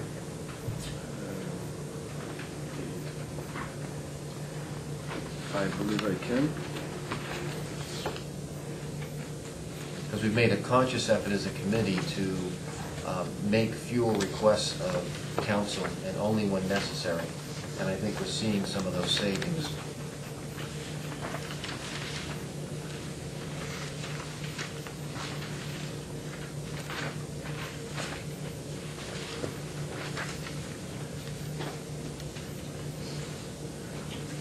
If you can get it first next time if you want. I don't want to put you on the spot.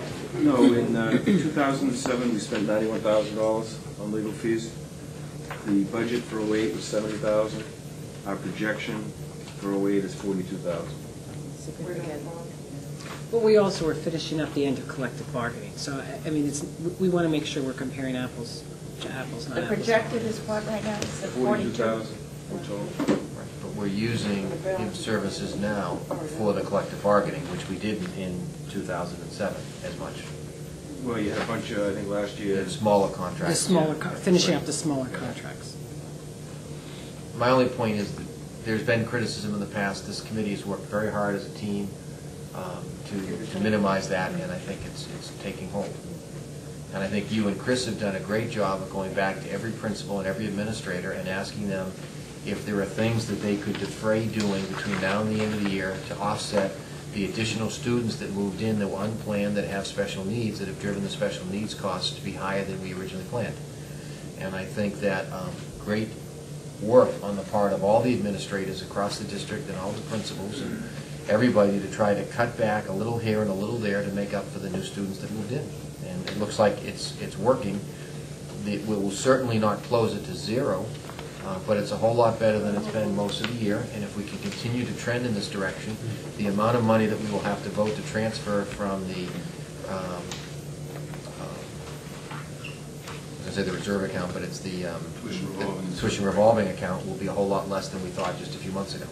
So please pass on our thanks to all the administrators who have worked hard at cutting back on expenses in order to make up the shortfall. We picked up $92,310 overall on the expense lines. We continue to review all these accounts and with the hopes that we will further reduce the deficit, which now stands at $152,600, down from our last projection by $129,600. And just so that some people wonder why it would have changed so much, is two things. One, we've talked about heat and electricity and stuff and not releasing that till we got closer to the warmer weather. And number two, we've said over the last 2 months that we were asking every administrator to not do certain things if they could get away with it, and that's starting to pay as well. So do I have a motion to accept the budget summary report for the month? I have a motion by Martha, I have a second by Deb. Discussion?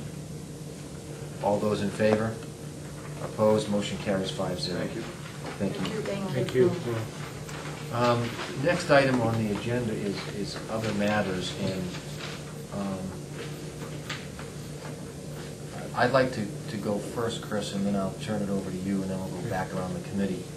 I think the community clearly knows that we have a principal that's retiring this year after some 40 years with Foxborough. Kay Naylor has devoted her life to the students of Foxborough and to their education and to reading. And when Kay has been talked to about what we'd like to do to celebrate her retirement, she has said, I don't want anything. I don't want a party. I don't want flowers. It's time for me to go and do some other things, and that's it. And so as I thought about that and I talked to Chris, I sent an email to each of the school committee members, and I'd like to have a discussion this evening. The discussion that I put forth was a proposal to name the library at the Taylor School after Kay Naylor, in memory of her 40 years of service to this town, to the students, to her passion for reading. Chris and I talked about it. He thought it was a good idea. He thought from a legal standpoint we could do it. I suggested that to the school committee, and I'd like to know whether or not there's a motion this evening to do that. Would you like to discuss it first, or do you want a motion? Which, if I'll go with the motion, and then I'll be happy All to right, tell so you. we have a motion. We have a motion and a second now for discussion. I think it's very appropriate in this case. I think it is. It's good for our students and the Taylor School. You couldn't have a better educator with 40-some years. And I always forget if it's 42 or 43 in our system. Yeah, 43 in Foxborough. Kay started out as a reading teacher, and I think the reason that our parents, our students achieve so well, and our parents are so happy at the Taylor School, is because that's been an item that's been embedded. And I think to turn around and to name the library after her upon, where she is retiring, I think that is a wonderful thing that will benefit Foxborough Public Schools, our students, our parents, and I think it's a wonderful honor to give Kay Naylor, and she certainly earned it. Other comments? I would just rather we use the word in recognition instead of memory. In recognition, yes. I agree, we don't I memory. think it should be recognition. In recognition is correct. Yes. You correct my misspeak, I It's okay. apologize. Any other comments from anybody? I think it's a wonderful idea. You mentioned the legal piece of it. Yeah, Chris was able to verify that we can do it Okay. procedurally and Yeah, we can do it. The policy is fine. I would like to add, I think it's appropriate, this is an issue that has come up before us many, many times, and we pull out the old policy, and as I shared with Chris, I believe at some point we will have the Steve Massey Band ring, and I think that's very appropriate, and the Jack Martinelli Field. But I think there should be, and because we will constantly have this pressure as we move, we've always said no, no, no, but the circumstances are different, and I think very appropriate. And because we inch closer, to have some standards set, and then to have that as our practice and policy, because we don't really have, we have a written precedent that Vin would pull out, but we don't really have a policy. So, and I'm not saying we need a policy, but perhaps guidelines. And Chris, I would look to you, for instance. Kate, can I ask you feel to work with Chris on that, and come up with a draft Absolutely. guideline for the committee? You know, I don't know how the rest of you feel, but somebody once they have retired, I think it's appropriate, and there's some general standard of length of service or the type of accomplishment that I think we could frame up that would help things as we move forward. Because we have very talented employees who have served us well for many, many decades, and this request is going to come in front of us again and again. Right. So to have some standard, I think, is good. All right, so you'd work with Chris and then propose something to the committee going forward. Any other comments? Kay is very excited about the reading, but she also wants people involved in all kinds of educational activities. And just recently, the Principal Search Committee had to move its interviewing spot from the Taylor School to the Burrell School because it's turn-off TV night, and because of the entire school was going to be used for activities during the whole evening to encourage the right? The whole week. The whole week, right. So we had to move, but I just think that's another anecdotal, how excited Kay is about educating and keeping young people involved. Okay. All those in favor? Opposed? Motion carries 5-0.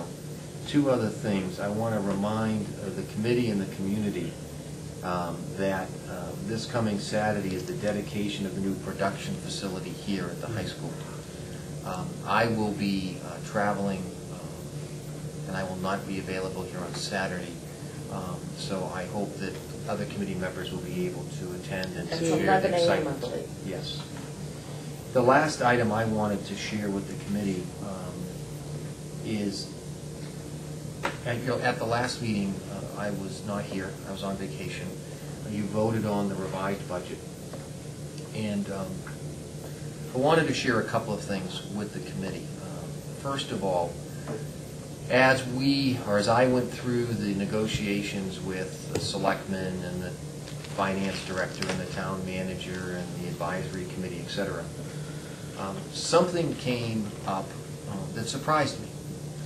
And that is that as we were working through where we can make the cuts, a question came up that said, well, you know, you folks have kind of a 1% set aside, like the town has a reserve account. You've got this 1% set aside. Can't you cut into that in order to balance the budget? And I shared with the team that I was negotiating with that we don't have that anymore, that under the direction of under the advice of the advisory committee over the last couple of years, we've looked at where all these surpluses have been built in the past. For instance, you know that there's going to be turnover, so you budget at the highest salary, and then you know that you hire people at the lower.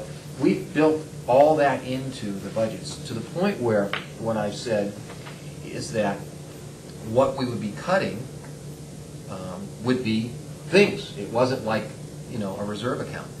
And I was challenged that the school committee needs to think about adding back a couple $100,000 for emergencies. And my retort was that as an individual, I couldn't cut programs to the tune of $200,000 in order to fund this particular account. And then if the year went by and we didn't use it, we've lost the availability of using that money, whether it be for guidance or library or books, whatever it happens to be. And that what the committee has chose to do over the last couple of years is to budget as tight as we possibly can. We've been pretty good in all of the areas, the exception this year being the new students that moved in that have the special needs, and that we've used the revolving accounts to do two things. One, to do some capital things that were long overdue that we needed, like in the gymnasium, the bleachers and things, and some of the stuff out here. But we've also used it to do things that we've used the surplus, we've used that to cover books or computers or other kinds of things. And that, but I would take it back to the committee that there were those on the other side of the table who were very concerned that we didn't still have this $200,000 account that would cover emergencies. Because obviously, in any budget, things are going to happen that you didn't plan on. Gas is going to go to $4 a gallon, whatever it might happen to be.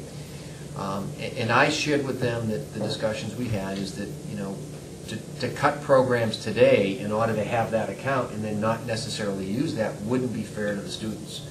But that was just my particular view. I agreed that I would share that with the committee, that there is a concern on the part of some that we're negotiating on the other side, that we should have a contingency built into our budget, not relying just on the revolving accounts, but we should have a contingency built in, and that we should be thinking about that for fiscal year 10. In addition to that, I wanted to say that we are hoping once the accounting system is up and running and they've worked through some of the kinks, that we can clearly sit down and look at all of the accounts from a revenue standpoint, line by line, and all the expenses from a line by line. There, if you recall, there were criticism a number of years ago by Mr. Ballin and others that the school committee would budget an account for, I'll make up a number, $15,000, budget actual, spend $5,000, budget the next year $15,000, spend $5,000, budget the next year $15,000. And there were spreadsheets that would show all of that variance and why would we budget an account at $15,000 if we're only ever spending at $5,000. And so as we look at fiscal 10, I think we're going to have to take a hard look on the municipal side as well, because I think that as we went through that process, there were some accounts that when we asked why that would be up, unemployment is an example. Chris asked the question, why would unemployment be up if we're not laying anyone off? And one of the explanations, well, that's kind of how we work the free cash each year. And the difficult part is that if not everybody knows how we're budgeting those accounts and where there's big variances each year, but we carry it forward, then it's difficult to really know what the total financial projection is. And since we do build into the budget each year and a goal to generate free cash for the next year, if we don't all know that, it makes it very confusing. So part of what we've argued for is that instead of putting the finance director in the middle of all this, these revenue projections for the next 5 years, these expense projections, should be owned by the selectmen and the school committee. And in order to do that, each and every one of us should have a working knowledge of what accounts have pluses in them and which accounts historically have minuses. And if we are budgeting certain accounts to have a built-in surplus, we should know about that, because that's what we need to have to make an informed decision. And so we will work, if the committee would like, after we reorganize, to continue to have me work on the budget. I'm happy to do that. Paul and I and Chris in that case would work closely with them on an account by account, item by item, and report back to the school committee and the selectmen kind of the, where do we really see the revenue projection for the next 5 years? Where do we see the expense projection? In as realistic account by account basis as possible, so we all know where the free cash is coming from and what accounts it's being managed in. I think, Chris, I speak for you when I say that that will give us greater transparency, not just on the school side, but on the municipal side. And it's refreshing that on the municipal side, they would like to do that with us. They want to get involved in it. I've also said to Chris that there are a couple of budget busters. One of those is healthcare. Healthcare is approximately 10% of our total town budget today. And in the 2 years that I've been on the school committee, there has not been a presentation to us on healthcare. And so since it impacts all of our union negotiations, I've asked Chris to work with the town manager to schedule an executive session that would help each of us understand how our insurance works in relation to our union agreements, and to allow us to strategize how we might look at healthcare differently, because it is growing so quickly, not just in our community but others. It has become a real budget buster. And so I think it's important that as we go through that process of looking at the 5-year revenue and expenses, there could be other accounts like healthcare that will require a joint meeting of the school committee and the selectmen to make sure that every member understands that. But I thought if no one would object, that it would be helpful to understand how our health care plan works, how it affects our union agreements, where the cost drivers are in the health area, and strategize some ways that we might think about being able to minimize the impact on health care without negatively impacting the quality of care that our employees get. But when healthcare is going up at 16% a year, or the budget for healthcare is going up at 16% a year, it certainly takes away available money for salary increases and those kinds of things. So I would have shared that with you at the last meeting, except as you know, I was on vacation. But I thought it was important that you hear that information directly as well. Do you have that scheduled? Or is that something that's something we're going to talk? The healthcare, I've asked Chris to work on scheduling that. I've asked Paul to work with Randy to let us know when they've kind of got the new accounting system behind them, so we can start digging in and looking at the 5-year revenue and expense projections. I think this idea, though, of fattening the budget, you know, that you were talking about in the beginning. I'm not sure I used the word fattening the budget. Yeah, they didn't use the word fatty, but that's what they think the selectmen were asking us to do now. I feel like we've worked very hard at trying to demystify the budget and Right. trying to really be very clear about where spending occurs. So I have concerns about doing that. I don't think I'd be a part of that. I've always maintained that the budget should be student-driven and base needs. And I think it's up to the town to make sure that they have some sort of a rainy day fund for both sides that will help us to handle unexpected expenses. We should draw the line and say, this is what we need. And the town should say, this is what we need. And here's the money, figure out what we're going to do with it. But they still have to maintain some sort of a rainy day fund, because everybody's going to come up with unexpected expenses. If something drastic happens in each one of our schools, where are you going to get the money? So the town really starts to need to look to make sure that there's enough money there, so that it's just for the extras, the unknown. And we should be very open and very honest about what we need to run the school system. I think that's what And I think that's what we've been doing. Yeah. So I don't know. To be fair, though, Martha, what they've suggested is, like in any household budget, you have a little contingency in case something would have happened that you didn't plan. And they're saying on the town side, there's $100,000, but on a budget the size of the school, we should have a couple $100,000. We simply don't have that sitting there because we've tried to factor in all the turnover issues. We've tried to, and even though some members of the advisory committee may think we're not as tight as we could be on that, we've seen improvement year over year over year over the last number of years. And I think, as I said to them, that we try to manage the budget very clearly, very transparently, and that we've given money back each of the last 2 years rather than just spend it for the sake of spending it because it didn't make sense, and then we'll use it for a future year appropriation. Well, the other thing is I always look at the money that's in the extra accounts that we have, but they look at it as a total number, and unfortunately what you have to do is look at those reserve accounts, and they're earmarked for certain things. You just can't use it for anything. Correct. And I think that's what people have to be careful of, because they have this idea that we have this $1 million surplus. Well, we might, but we don't. And it's not a million anymore. It's not $1 million anymore, but the problem is that you can only use it for certain things. You just can't allocate it for anything. Right. So people have to be careful of that misnomer, too. Okay, Chris, I'll give you for other matters. Okay, thank Can I you. just ask one other question on this? Yeah. Is it possible, because I think when we have this joint executive session, we need, and I think all of us have some really tremendous ideas. This group has kind of led the way, and remember at our mass conference, they actually showed some school systems that did it.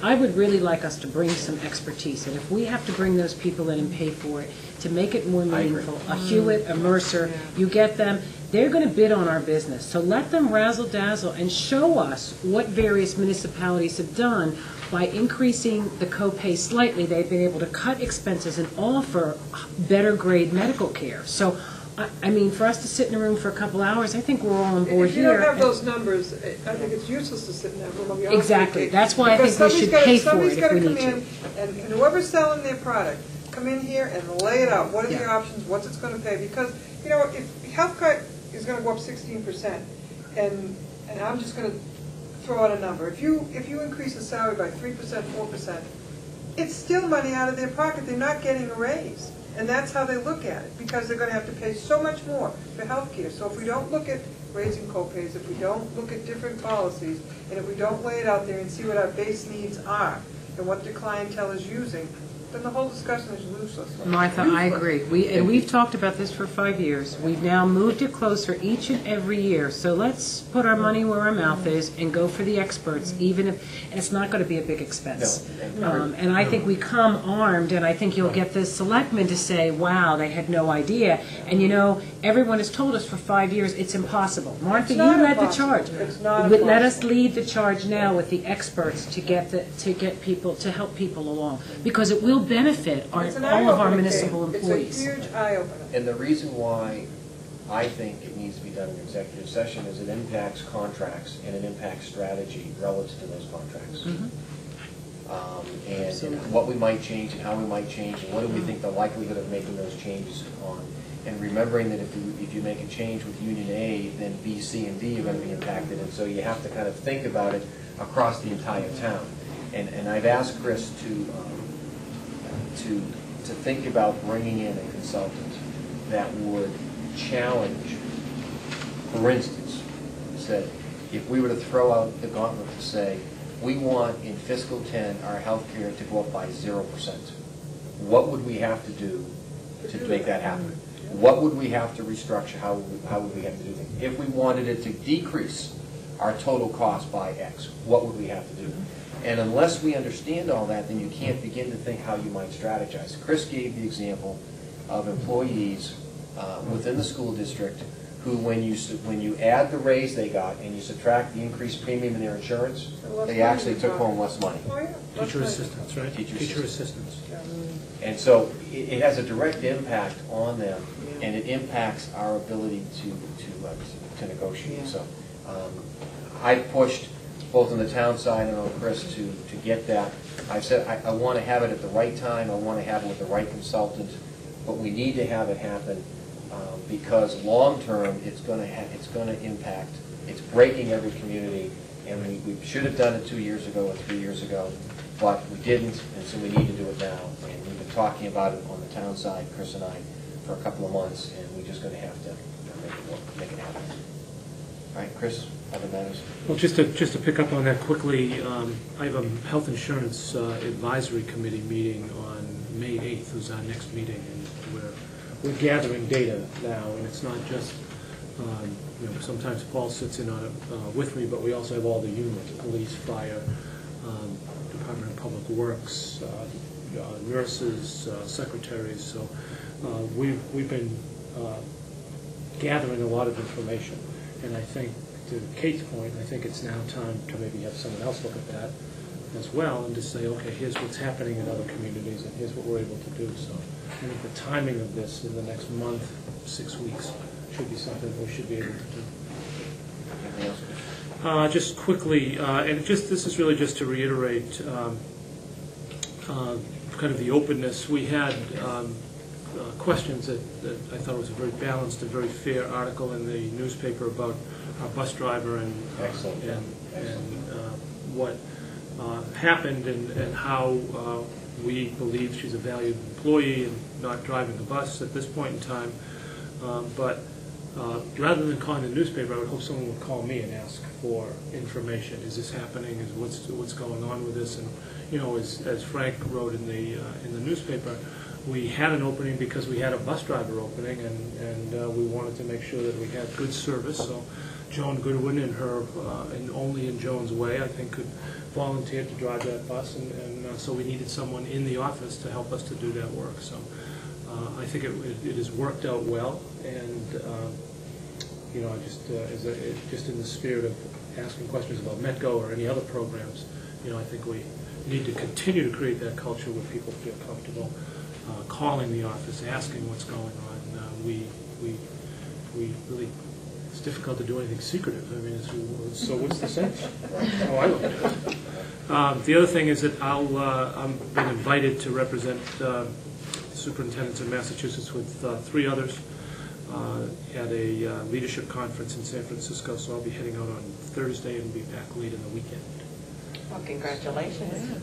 Again. Now, Chris, the last time you traveled, there was a question as to who was paying the expenses. You answered that question publicly, so just to make it transparent. My friends at the Superintendent Association are again picking up these expenses. I appreciate that. Okay, just to make it clear. And again, I guess the part that's important is you saw the relationship on that PowerPoint and the effort that Chris is putting forth to change the funding for charter schools.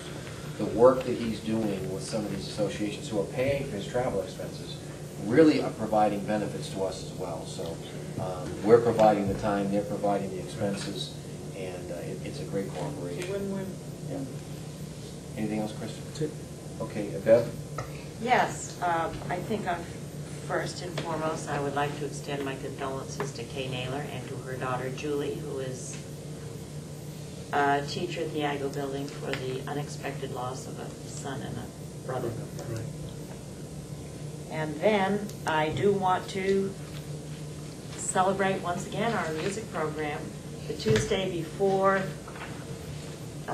April vacation, there was a wonderful 5th grade through senior and high school choral Palooza, I think it was called. And you could trace the growth and the teaching of how they began in the 5th grade, expanded in the 6th grade, right up through senior and high school.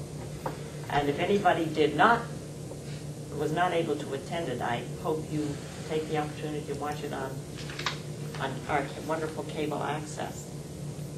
Oh, and tomorrow, Day on the Hill, run by Massachusetts Association of School Committees, will include guest speakers, Deval Patrick, Lieutenant Governor Tim Murray, both Senate and Ways Means Chair, House Ways and Means Chair, House Education Committee Patricia Haddad, Senate Education Committee Chair Robert Antonioni.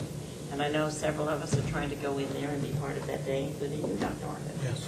Armed with what you give it. Armed with your yes, handouts from this May we evening. take the extra copies from there? Kate, you'd like to go next?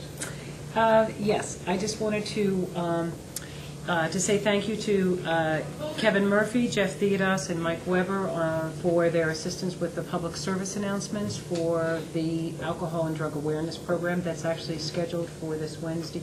The filming by the students will start on Wednesday the 30th and then on Friday the 2nd. And the plan is to really look across, and I thank these professionals, Jeff Theodos, Kevin Murphy, to really get a representation of students across peer groups throughout the high school. And the group will go to edit and see what we have for cable. So it's very exciting.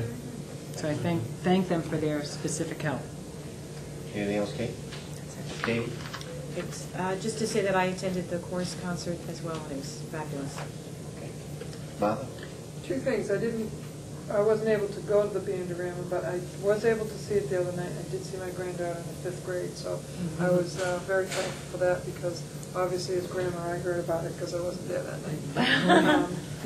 One thing, this is probably the first time in all the years that I've sat on this committee that I was able to make it home in time to go to the National Honor Society. Unfortunately, they always pick my late night, and I got out early.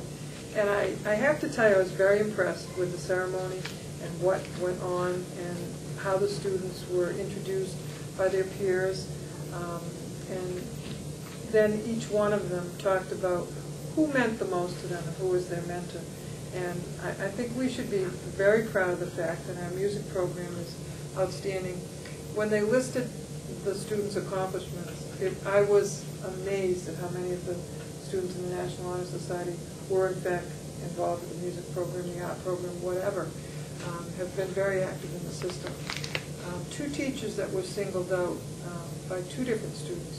One was Mr. Kelleher, who was a middle school teacher, and how much he meant to them, and Mr. Massey, the student that was picked by 2 students and spoken very highly of.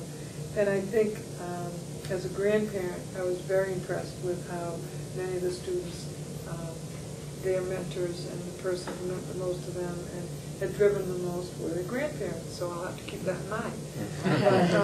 But it was a very unique evening, and the students, we should be very proud of these students that have been inducted to the National Honor Society, and it's a night I really do remember, and the comments that the kids made, so it was impressive.